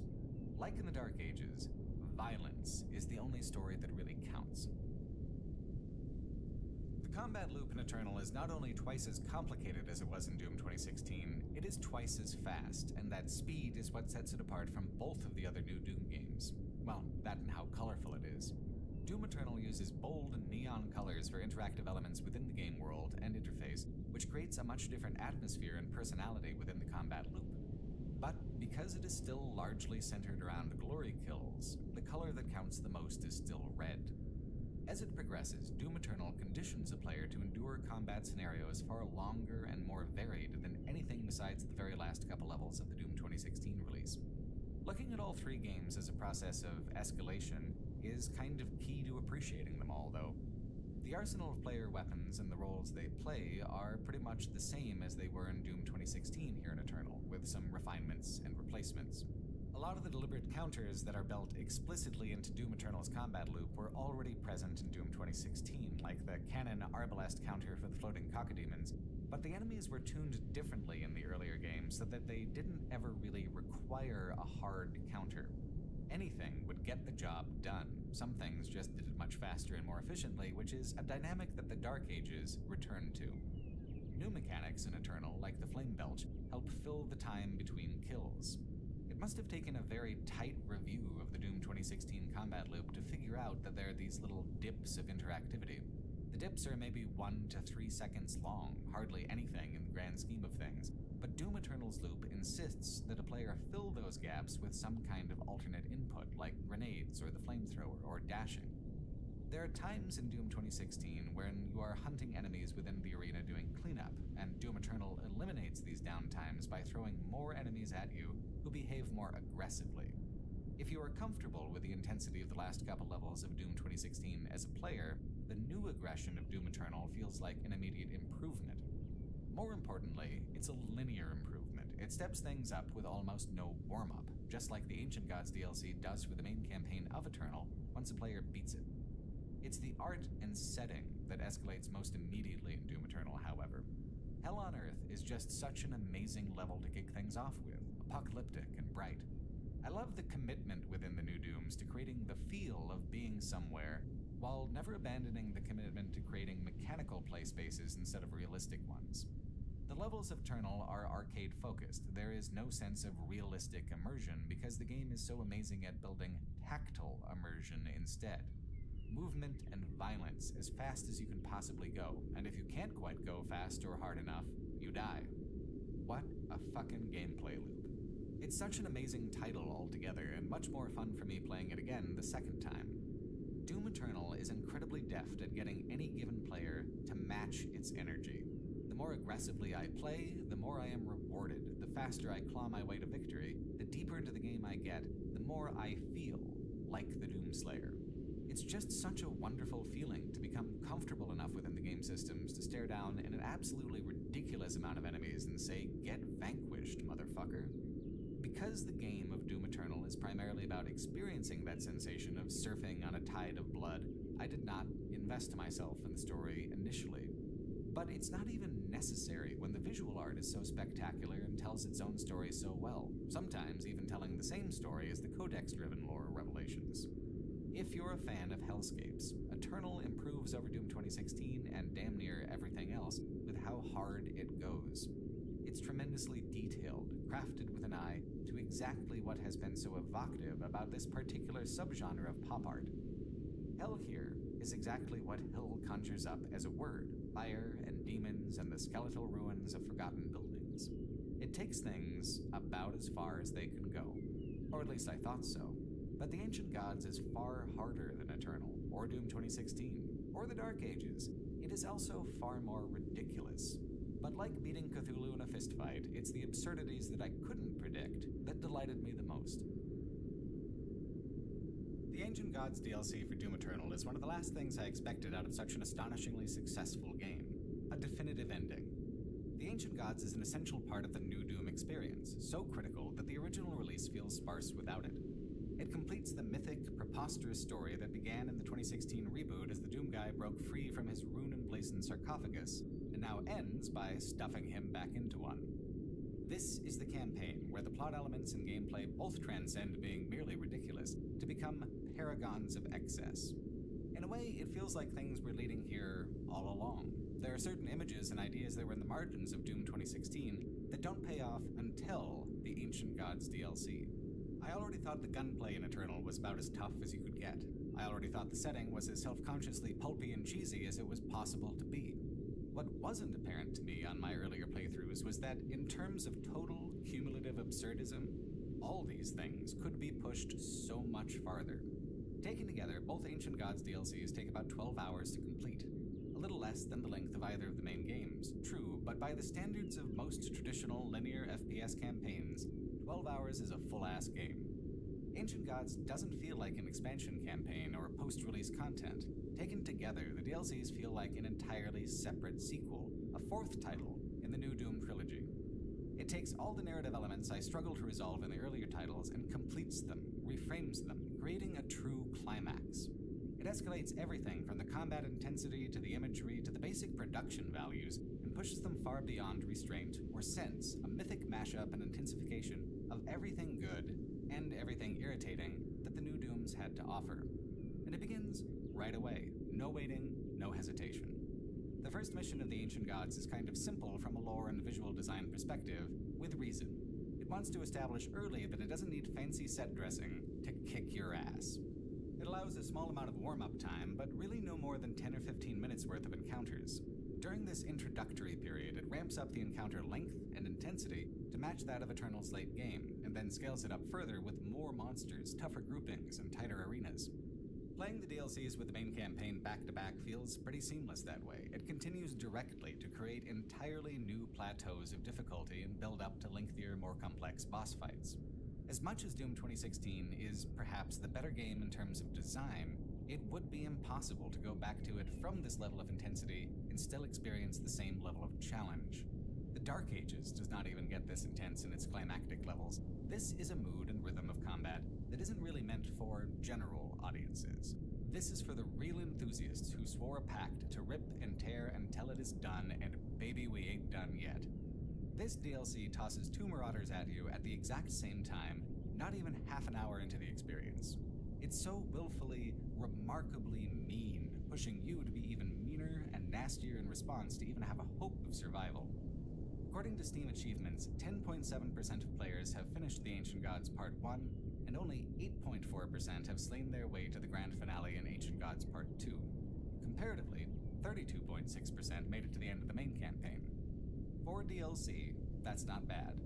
It's still strange, though, that so few have completed it, considering the importance and finality of the Ancient Gods plot, the quality of its artwork, the fact that it is by pretty much all metrics better than the main game, and more than half as big. I barely hear the Ancient Gods talked about at all. As far as the discourse is concerned, it just kind of slipped under everyone's radar, and now the Dark Ages is sucking up all the attention. Which is a shame, because the Ancient Gods even manages to find the time to give the Doomslayer the revenge on Samuel Hayden that he had been seeking since the elevator ride at the beginning of Doom 2016. I didn't think I would enjoy Samuel Hayden was a sinister robot angel all along as a plot beat as much as I did, but it really ties the whole damn thing together. Your first major objective in the Ancient Gods is to traverse a floating research platform out in the middle of the ocean to get to the gooey center of what they're researching, a lifeless maker body, the corpse of a being called the Seraphim. Turns out it's just waiting for old Samuel Hayden to return to it at last. Fantastically, the Doom 2016 dynamic continues as the Doomslayer leaves without even listening to Hayden's full monologue. Hayden is such a classic, high-ham villain that he continues monologuing to himself after the Doomslayer leaves, and this is believable because the guy genuinely actually sucks that much. For a while, it has been suggested that he is doing the work of the Makers, following Father's orders. This is later revealed to be a kind of subterfuge. Samuel Hayden dug you up at the beginning of Doom 2016 and plugged you into the divinity machine in that flashback at the behest of the Dark One, the secret lord of demons. Samuel Hayden, the smug angel robot bastard, thinks he knows exactly what he is doing, that he is playing you for a fool and restoring heaven. He is not. And what a delight it is to see him fail. Without Argent energy, Makers deteriorate into a more base demonic form.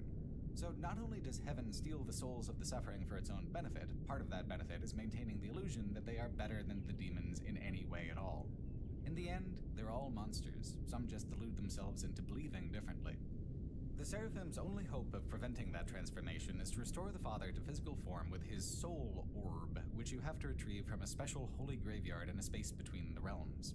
This leads to one of my favorite cutscenes in the franchise. A special combat ritual called the Trial of Malagog has to be performed, and then a truly gigantic demon lifts you up from the higher steps of hell to that strange little patch of neutral ground, beyond the reach of any demon but this old titan.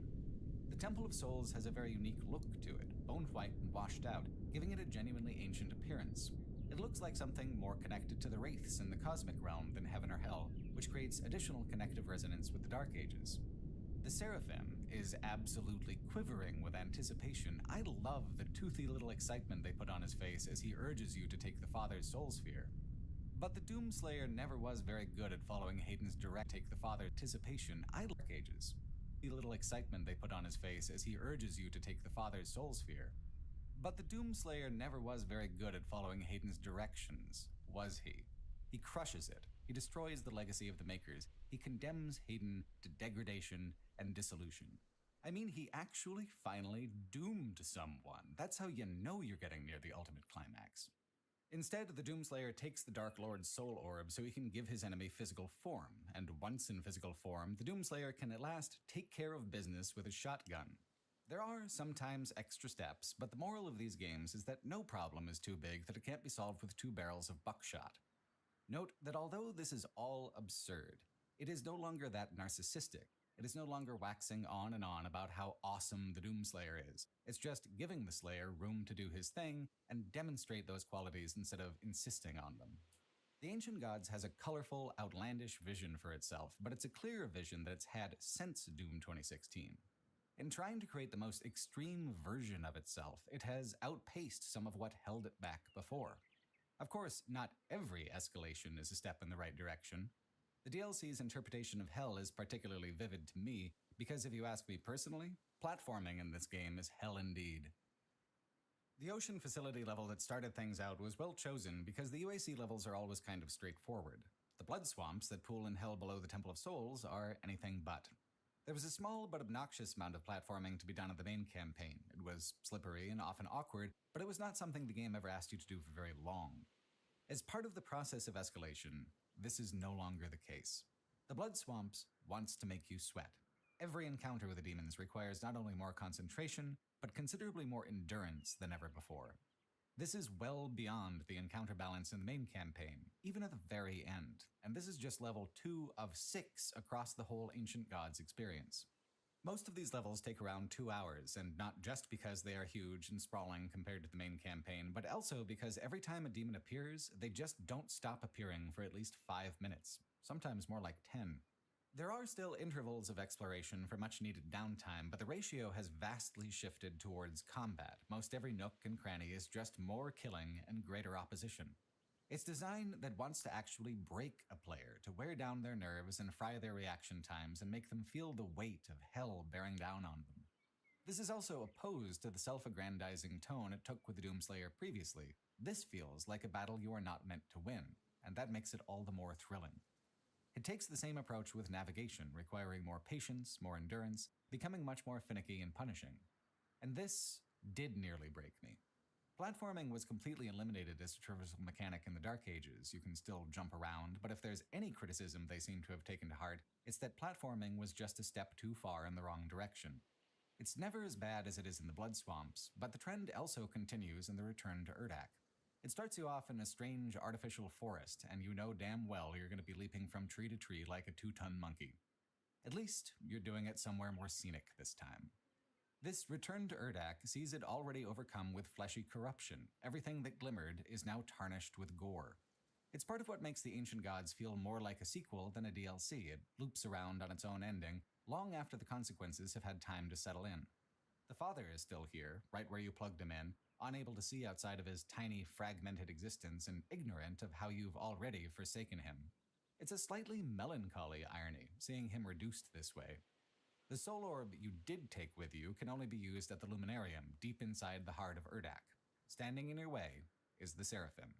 His corruption bursts out of him, giving him qualities reminiscent of many of the demons you've become so proficient at killing. Then the boss fight begins, settling the score between you after 2 games of dancing around your mutual loathing.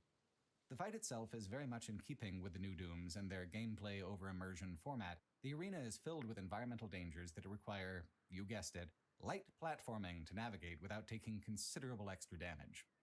The Trial of Malagog had already gotten players to accept the idea that they might be expected to kill an absurd amount of demons and solve a puzzle at the same time. I'm just kind of poor at jumping puzzles in the first place, so I struggled a lot more with the boss fight than the puzzle where I just needed to figure something out.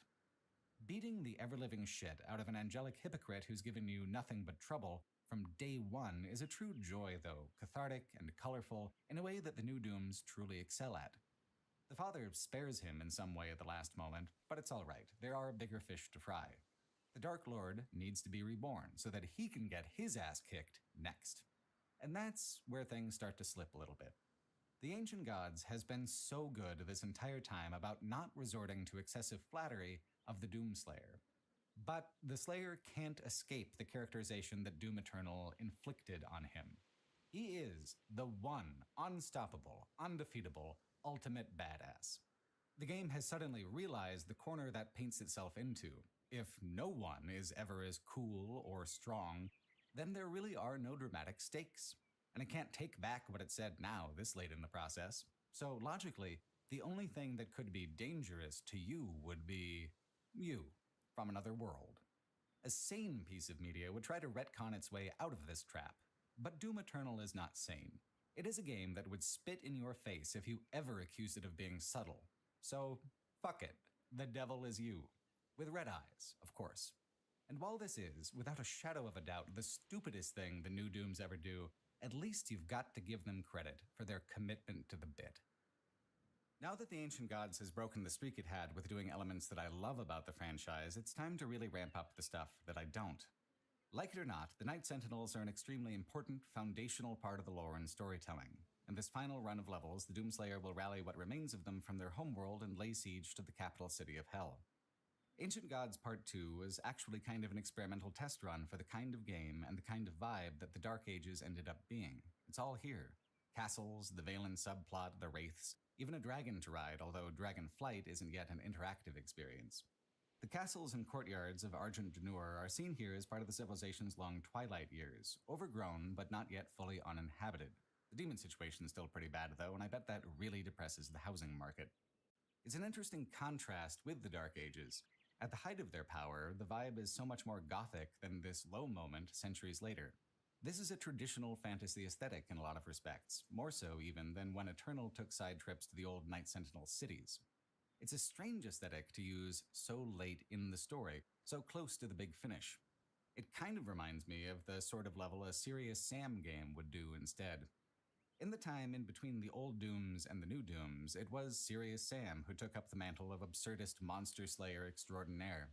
The Serious Sam games pivoted on so many of the same elements the new Dooms did: an ironic, unstoppable badass as a protagonist, overwhelming hordes of enemies requiring considerable player stamina to get through, absolutely enormous boss creatures, and an old-school focus on abstraction over immersion. What that franchise kind of lacked, though, was a central identity. Serious Sam was so self-consciously silly that it had nothing to latch onto. It's like, here's the Egyptian levels, and then how about cozy cottages next? And don't even get me started on what a tonal mess Serious Sam 2 was. They weren't bad games, or at least not all of them, but for them, not having enough of a plot was ultimately more damaging than the new Dooms having too much of one. A plot is not just decorative, it is structural. It is a method through which to set player expectations, unify visual aesthetics, and set the tone across multiple levels. It is how separate pieces become a coherent whole, and Serious Sam was never quite serious enough about it to gain much traction in the popular consciousness with how frivolous it all felt. The Doom games are meaner, they have far superior gameplay, they have better art, but to suddenly have a level decide, let's go to the countryside today, I hear it's nice, sure feels like a Serious Sam move to me. Even with all the plot elements that actually are tacked onto it with the Night Sentinels. Honestly though, it all works so much better with having the Dark Ages stand in front of it as a prequel. It feels like looping back around again instead of what actually happened, which was them trying out many of these ideas for the first time. The dragon is not just a random album cover moment then, it becomes a nostalgic echo of poor dead Surat. The ritual of lighting the beacon to be taken up to the World Spear is something you would know because it's something you were there for as the Slayer, immersed in it back in the civilization's heyday.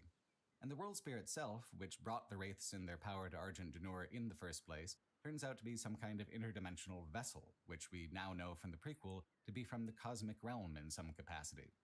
It all lines up better and with greater resonance to have the Dark Ages sitting on the other end of the timeline, tipping the scales towards balance. Now that the icon of sin is dead once more, the betrayer's son's soul is freed, so Valen brings you a fancy hammer for the final confrontation as a way of saying thank you. His subplot, slight as it is, genuinely unites all the different games and likely their DLCs as well. You get the whole arc: innocence, betrayal, exile, redemption. So, yeah, it might not be my favorite thing, but the harder it goes, the better it works. The more outlandish it's willing to be, the more unique the personality of the new Doom franchise. And that's something I appreciate a great deal in the end. Both the Ancient Gods DLCs are experimental in other ways as well, trying out new ways of formatting some of the encounters to create better player investment. Ancient Gods 1 tried to reconfigure the reward system for the secret encounter challenges and the Slayer Gate battles. In the main campaign, each represented an amplified approach to combat that was far enough beyond the baseline so as to be optional. The secret encounters are timed, like many of the rune challenges in Doom 2016, but not nearly so restrictive in how to solve them, which made them a little easier. The Ancient Gods upped the difficulty for those like everything else, but by this point you've had the BFG in your arsenal for a while. When you absolutely, positively have to kill everything on your screen in less than 30 seconds, no matter how large, the BFG is the exact tool for that, and the tool works well. Completing the secret encounters now rewards a cosmetic. For whatever reason, probably to try and foster engagement with the multiplayer and arena mode crowd for the later hours of their playtime, Doom Eternal has a leveling system that unlocks extra collectibles like skins for weapons and armor. The extra prizes are pretty fun, but the ones unlockable within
within the game world.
Like the classic Marine suit in the main campaign, always felt better for being actively earned. Receiving armor skins is a surprisingly powerful motivator. Even if I don't use them, I like having the option at least. My animal brain seems to think it's valuable somehow, and the animal brain is the one the New Dooms communicate the best with anyway. The prizes given by the Slayer Gates have always been more tangible than that. In the main campaign, they were upgrade point bonanzas, but all your weapons are already upgraded within the DLC. Instead, now, it gives a powerful combat bonus called a support rune, which helps the player survive the intensity of the encounters with abilities like being able to recover an extra life after it's triggered by swiftly revenging yourself on the demon that killed you. Earlier in the main campaign, Slayer Gates were so much more difficult than the basic encounters that they would introduce harder monsters much earlier into the game than the standard progression. Ancient Gods doesn't have too much that's new to introduce, so it just dials up the volume even more. Slayergate fights have always been exhausting, and now they are much more so. Though to be playing at this intensity is extremely engaging. It's a genuinely adrenaline-fueled experience. If your sense of danger doesn't crackle with electricity, there is no way to keep up with what's being demanded of you. The Ancient Gods Part 2 decided to smash both of these approaches together. Armed with Valen's hammer, you now complete escalation encounters to upgrade it. One round gets you the upgrade, but then you can double down for the Slayergate-style round 2 for the cosmetic upgrade. Getting both prizes at the same time is a nice little enticement. This is the true end of the games, after all, might as well compensate you accordingly. You'll never have to fight harder anywhere else in the whole series. Well, maybe the arena mode for Eternal, but even then, it's pretty much an equivalent difficulty, at least. As far as the campaign is concerned, this is peak. What's such an interesting contrast is that although this is the peak of violence for the new Dooms, the two penultimate levels are the most scenic out of any of them, including the forests of the Dark Ages. Check out the Reclaimed Earth level. It's post-apocalyptic, but verdantly so. It's an Earth that's healing from the demonic invasion you stopped in the main campaign. It's back on now, of course, but there was a good little run there where it became clear what it is, exactly, that you fought for, besides the pure and selfish thrill of violence. There are stakes, actually, and you did make a difference. Who knew? The little mall with shops is reminiscent of the first level of Eternal's campaign. It is a familiar echo, but the fact that it's pleasant to be in for once makes it feel entirely novel. Both Argent D'Nur and Earth are shown as still being healthy, still capable of bouncing back. When you kill the Dark Lord, all the demons outside Hell instantly die. That's right, we're doing the head vampire trope. But why not? As they say, into every generation a Slayer is born. So these levels are the calm before the storm, setting the scene, making clear the stakes. With Heaven and Hell both defeated, the Slayer will no longer be needed, so better make it count and go out with a bang. The final battle with Hell actually demonstrates how to do a level that feels like a real war better than anything the Dark Ages did, which is odd because this was clearly the prototype. The difference, I think, is linearity. In the massive, sprawling battlefield missions of the Dark Ages, there was no telling what direction a player would come from, so there was no point in setting up distant set-piece NPC battles because it was just as likely a player would miss it as see it. Controlling the angle of approach controls how the visuals are framed. It allows more drama and dynamism than the wide-open, player-driven approach. A player will rarely be the best cinematographer in the world. It's not really their job, and especially not if there's a million demons trying to kill them at the same time. You've got to give a player a little nudge in the right direction and set them up to succeed if you want them to see the right thing at the right time. The Amora level is great that way, but it also introduces itself in just the right way as well. As much as I can't stand the Night Sentinels, as much as I think Red-Eye Doomguy is an absolutely dog-shit villain, the cutscene where the war between them fully reaches its peak eons in the making really is spectacular. This is true pulp, peak pulp. This is heavy metal nonsense cranked up to its natural 11. Criticizing it for being stupid has no weight or meaning. It's beyond those concerns now. It is radiant in its ridiculousness, and you can either bask in it or fuck off. And I choose to stay. I'm locked in now. It is a mood of absolute finality and climax, which is also improved by starting the narrative journey back in the Dark Ages. You were there when they fell. Now you are here as they are redeemed and restored. And the Demon City, for its part, does not disappoint. The art design is incredibly sharp, blending heavenly maker motifs with a dark, martial coloring that is regally hellish. It's encounter design that is both fun and also suggests a certain desperation on Hell's part, which is awfully clever for a game whose achievement for getting all the codex entries is called If Only I Could Read. I love everything about Amora. It might be my favorite level in all the new Dooms, except for one little snag. I hate the boss fight more than anything. I honestly cannot express how much I despised it. I have never enjoyed fighting the Marauders, who require a timed response attack that amounts to the kind of parrying you do all the time in the Dark Ages. But in Eternal, the Marauder's window was unforgivingly tight. That's the only way to damage Davoth at all. He is the master Marauder. If it was just a tighter window, that would be one thing. But he also heals when you fumble the timing of it and he damages you in return. The arena fills up with fodder zombies all the time, so you literally always have a source of health of your own. What this means is that if you keep fumbling, and he keeps healing, and then you keep healing, the fight never goes anywhere. It becomes absolutely purgatorial, which is off theme among its many other offenses. You have to not only get it right, you have to get it right consistently and play proper defense. You cannot just cross your fingers and do your best. For many players, this is the point, this is what makes it feel climactic, but I wish it had simply given me a game over, continue from save at that point. The going around in circles part is what drove me crazy. Doing well, establishing progress, then having that progress stripped away and reset as punishment for tiring and slowing down. It's a visually engaging fight. It's a fight with a pretty clear method and logic behind it. It's just also a fight that feels precision engineered to make me feel personally irritated. Disliking the character so much doesn't help, but I had truly come too far to stop now. I got it done. It just took me like half an hour straight to get it done. The attacks you need to parry come really infrequently, like with the Marauder. You have to bait them out of him. The Dark Ages never did this with its boss fights. It made its bosses incredibly aggressive, but also made their attacks almost universally parryable. There were never long periods where you could do no damage at all. The Dark Ages made things much faster moving and friendlier that way. I actually loved those fights quite a bit. This one and the Ancient Gods does end eventually. And when it does, the game redeems itself with a great closing line. Davoth hams it up, revealing that he was the true creator of all things, that the makers were his children, not the other way around. So, do you have something to say to your creator? The Doomslayer, seethingly, triumphantly growls, "No." Now that's classic. That's the Doomslayer we met in 2016.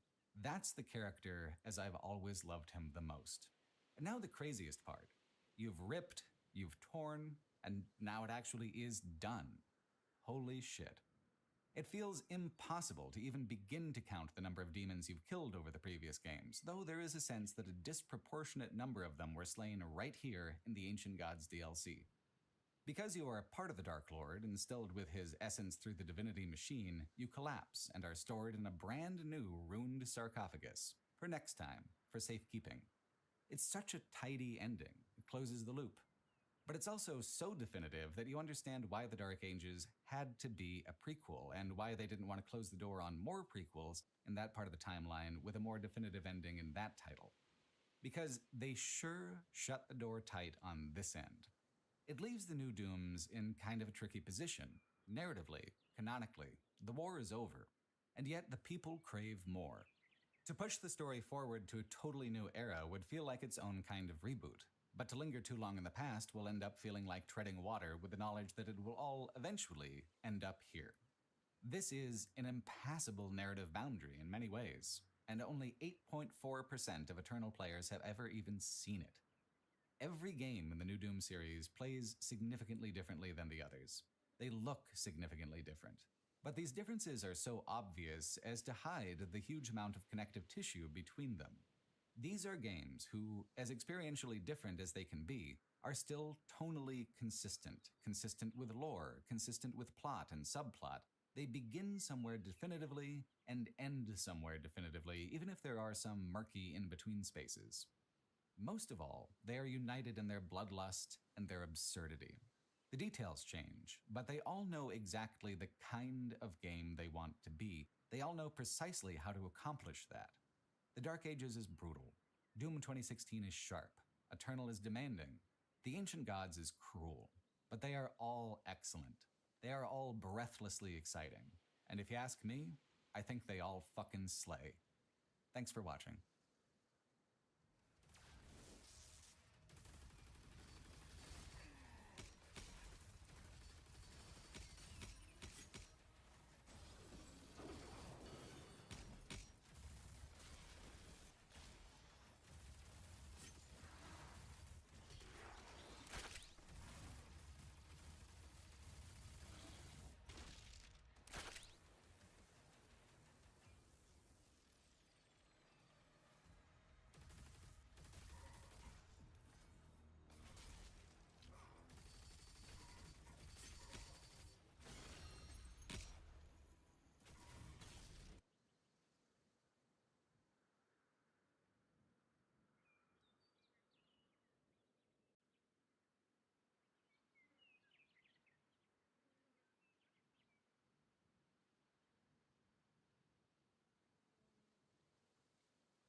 人々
今日も見事大勝利。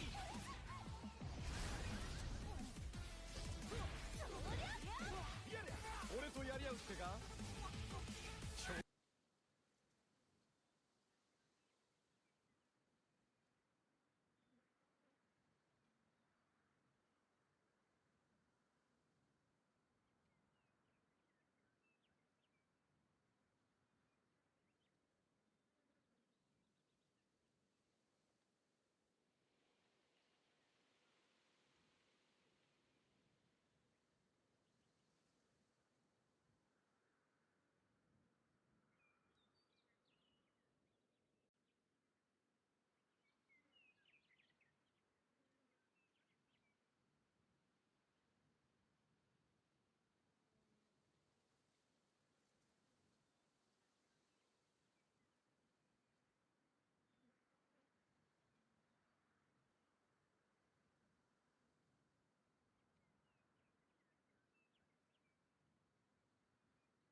マーベル闘魂ファイティングソウル。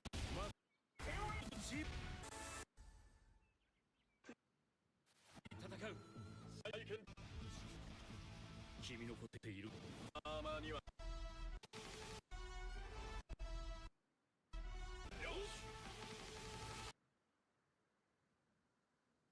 気でやるぞつらいくらえおいかめろ耐えてみせろ任せてちょうだいパンチ私の名前の通りマーベラス親愛なるリンスパイダーマンだスパイリーセンス今日も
His knuckles are white. Yeah, that's why it's called white knuckle. Hunt me, hunt!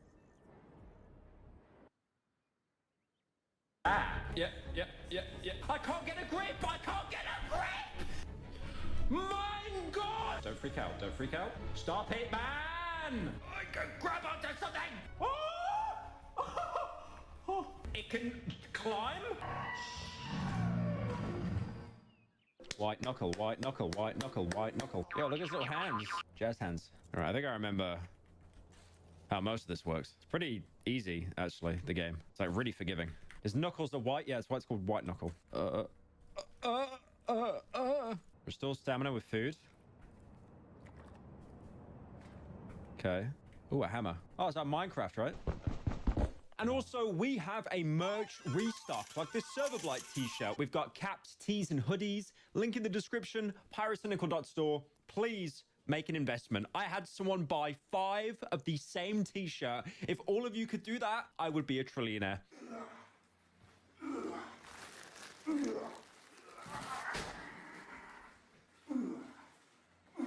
I want to say, by the way, that is my dad doing the heavy lifting there. I have no idea why he looks like Keemstar or why he has a body like that, and I ended up looking like a twink. All I know is I definitely lost the genetic lottery there. Yo! Give me a tree. Yeah, the inventory management is a bit weird. If I press E and then...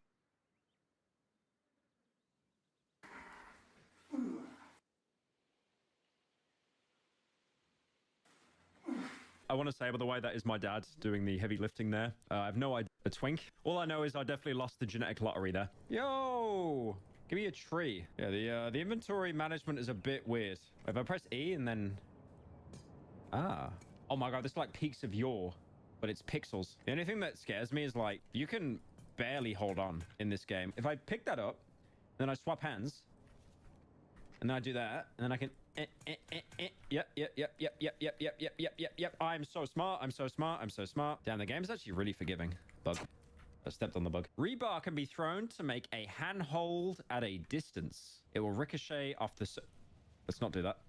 Let's not do that. It will ricochet off surfaces if you throw it at a shallow angle. What if I throw it like here? Why did I do that? Let me throw one here. And then if I throw one here. And then if I throw one here, that should be enough. Damn. It's like the mantling is really forgiving in this game, though. You get like a lot of space. Pick that up. Pick that up. What does that do? Oh, it's a rope. Oh, that's right there. It made a rope, but it was very small. Right. How do you do this? Yeah, and then you... Nice.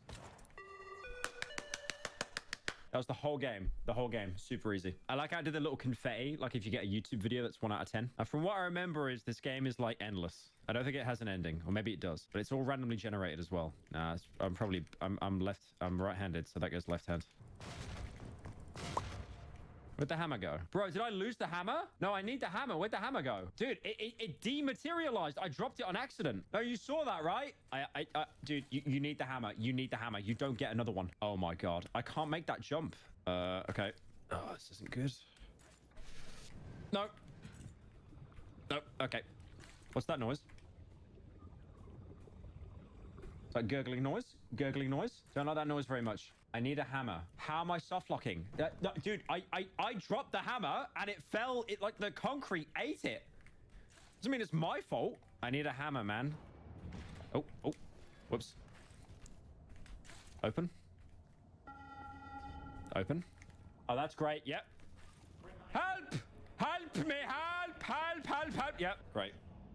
Classic. Right, let's not drop the hammer again, please God. So how do you drop that? It's 3. Okay, right, so you can't fall through the silo when it closes. Yeah. Open! Let me out! Let me out, please. If I skibbity up here, I could maybe get some... Yeah, there we go. Bug. Bug. Bug. Bug. Bug. Why did I do that? That was so petty and evil for no reason. I'm getting a bit of vertigo right now. Don't like this one. You know what? I'll be a friend with the bugs. Oh, I don't like this. Hi. Oh, red hands already. Yeah, I'm gonna... Oh my god. Oh my god. Oh my god. No, I'm fine. I'm fine. I'm fine. Oh, my hands are sweating. My hands are sweating. My hands are sweating. I don't like heights, man. I really don't like heights. That's a dead end. I could go all the way around there. Or I could be really petty and just do this. Surely. There we go. Wait to be white. Wait to be white. I am white. I am white. Do not take that out of context.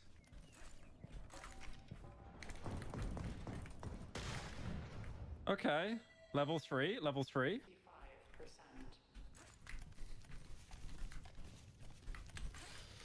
Oh God, you don't get it, man. You don't get it how scary this game is. You don't get it. His hands are like mine. Oh my God, look how pale my hands are. Oh my God, I think we've got the same hands, bro. So I gotta get all the way over there. Come on, come on, grab it, you fool. Why couldn't they just make one giant ladder? That makes so much more sense. Take that, put that in, put that in. Dude, I'm like a shopping trolley right now, the amount of stuff I got in my inventory. How much can I take? Oh my God, how big can your inventory be? What's this? Vending machine.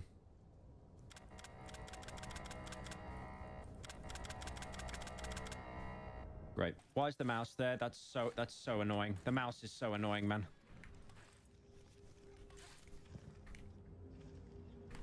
That's because I alt-tabbed. What was that noise? Facility growth. What is that?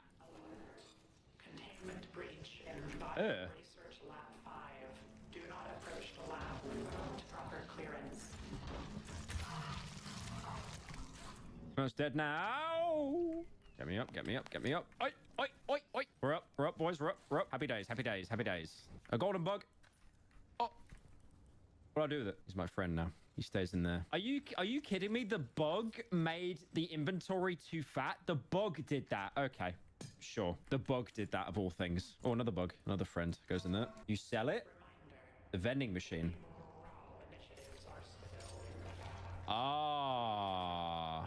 That makes sense now. That makes sense now. Got you. Dude, I feel like I'm in like Portal or something. It's like one of the test chambers. What is that?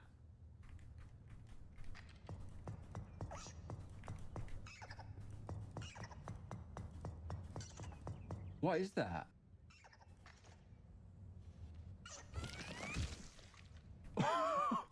Wait, what did that do? Oh my God, you can holy, you can grab onto anything? Holy free. Oh, never mind. No, never mind. It lasted like 3 seconds. Okay. Never mind then. I feel quite bad for killing it now. What's that scary? What's the scary music?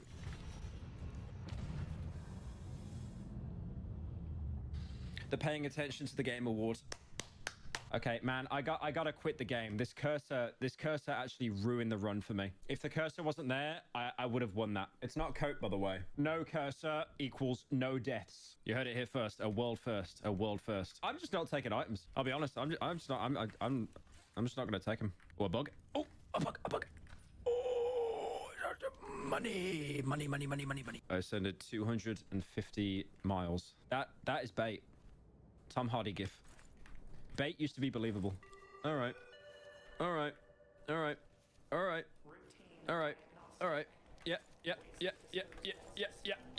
Don't shut the fucking door. I can't get a grip. Man, dead game. Absolute dead game. DOA, dead on arrival. Dead game. That's crazy. Yeah. He was just like floating around, man. Like he just wouldn't jump up on the platform. Great stuff there. Most intelligent climber. You should go cave diving.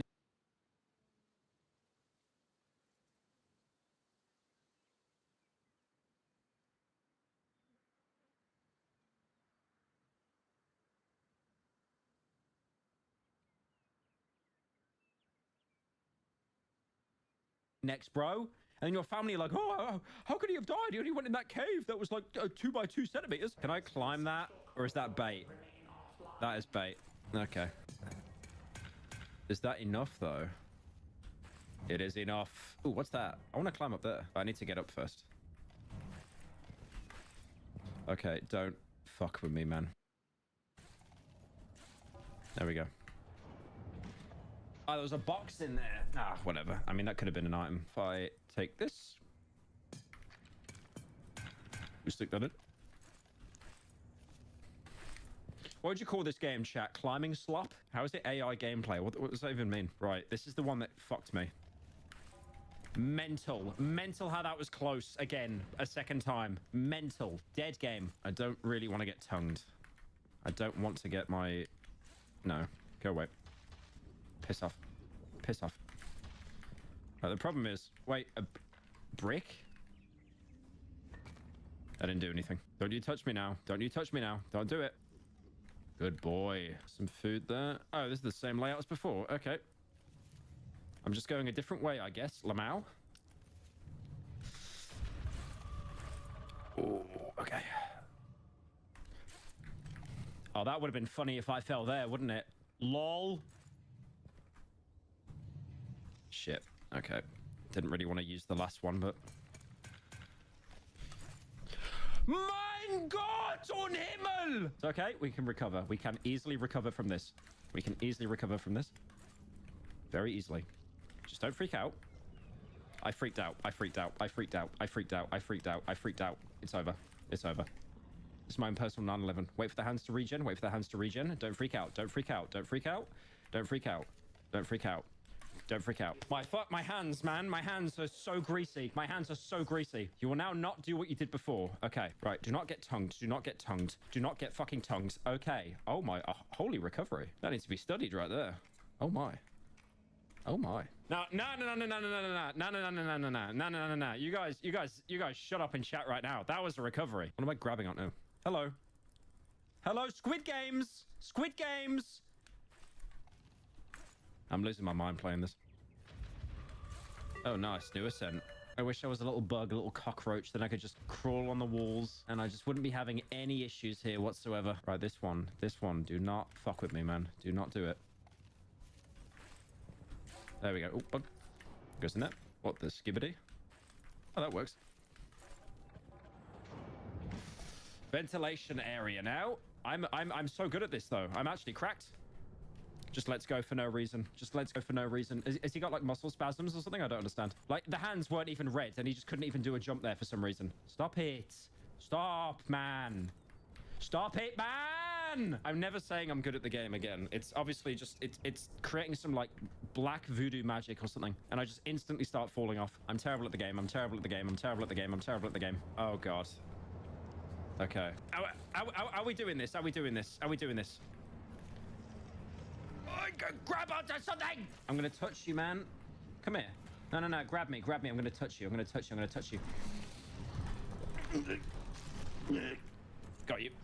Oh, God, it's rising. Not good. I got like really huge jump height, though. Can't grab that. What do you want me to do? There's nothing to grab. Ooh. So close. So close. So close. Don't touch the fuck. Wow! Wow! Wow! Great game design there. I can't with this game. I can't. Man, can you just grab on the pipe? Yeah, there you go. Very genius. Is that a bug? I'm going to touch it. I'm going to touch you. Oh, yeah. I had to touch it. Caution. Possible structural weakening detected in training chamber 66 support beam. What is this? Ooh. Heavy equipment use. Ooh. Nice. Well, that's cool. I didn't know that was there. Okay. And then we grab that, and then that, and then that. Hello? Hello? Hello? There we go. Oh my God. Money. Hello? Oh my God. I actually give up with you, for real. I don't get it, man. Like, sometimes he just doesn't feel like it for the day. Like, is he depressed or something? Yeah, I don't want to grab that. It's right in front of me. I don't want to grab that. Let's not go that way. I don't want to go that way. I have to go that way. No, I don't. Just do that. What the fuck did that do? Where did it go? Oh, I lost that one. Okay, sure. Let's do it again. I don't know what happened to that first one. Give me that. Gimme. How did it end up there? What? I mean, yeah, I'll take it, sure. That makes no sense. Just ends up in the... Is that in the fucking ceiling? Just... Okay. I don't get it. Peaks of Yore? I don't know, man. I kind of fell off that game, I'll be honest. But this is doing something. It looks like a PS1 game, so it makes my brain go, ooh. Uh-oh. Right. And then you jump up, Yeah. And then you jump up again. Yeah. The break room. Surely this means we get a break, right? A break in the break room? Surely. I can buy stick with a bit of glue on it, a light bulb. Is that like a redstone switch? Brick and a stick. I don't want to buy any of that. Come here, come here. I'll put you in the vending machine though. Doesn't read the tutorial. I read the tutorial. Okay, we're back here again, which looks like freaking Aperture Science looking Oh, that looks great. Yep. Oh my god. Okay. I wonder if I can cheese this. I'm not doing it the conventional way because I'm special. Right, it's over. I thought I could cheese it. It's over. It might not be over. It might not be over.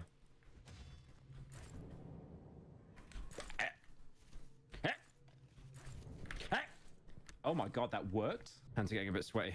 And then that, and then that, and that, and that. I like how I'm using the wrong hands. He's using his inside hands. What are you doing? Right, no. Grab both. Forward, forward, forward. Nice. Huh?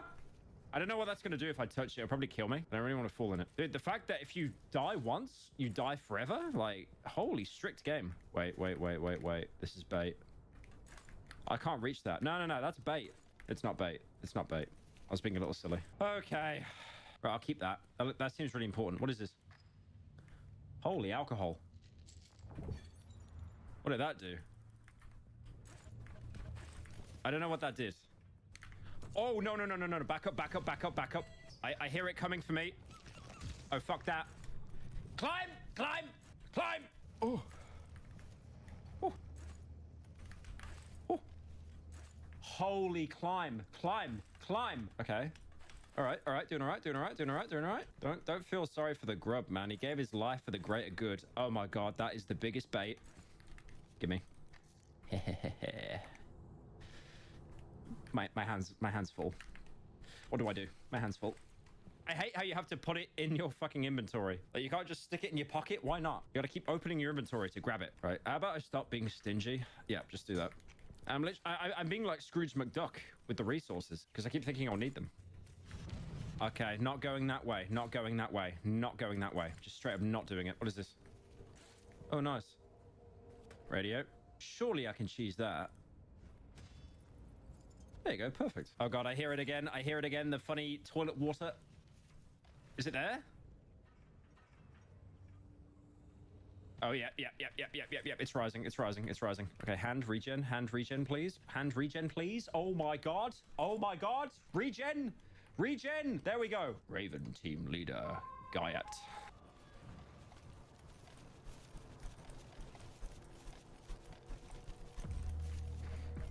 Oh my god, that was clean. Wow. I'm actually proud of myself for that one. Jazz hands. Oh shit, it is coming.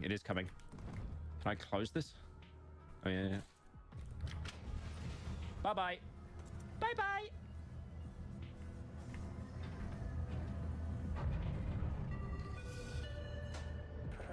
It was like all the Pirate Live videos. Did you know what happened with this commentary channel that you'll forget after one day? Oh my god, there's so much money. Money. It seems that it carries the money over even if you die, so that's like the one persistent thing. It's actually nice not being chased by that fucking sludge anymore. What's this? Oh yeah, it's even carried to this. Biological backup. Repair a new backup. Load a disc. I don't have a disc. Perks. Increases maximum stamina by 30%. Increases encumbrance capacity by 3 items. Increases maximum stamina by 30%. Roaches love you. I might pick the roaches, guys. That's 10? Someone said buy a disc first. Where'd you buy a disc from? Okay. I can hear something, man. Is that seal gonna break? I hope not. Disc loading. Disc mounted to laptop. Yeah, biological backup. Reformat disc. Look at the screen. Do not scream. Do not obey what you see.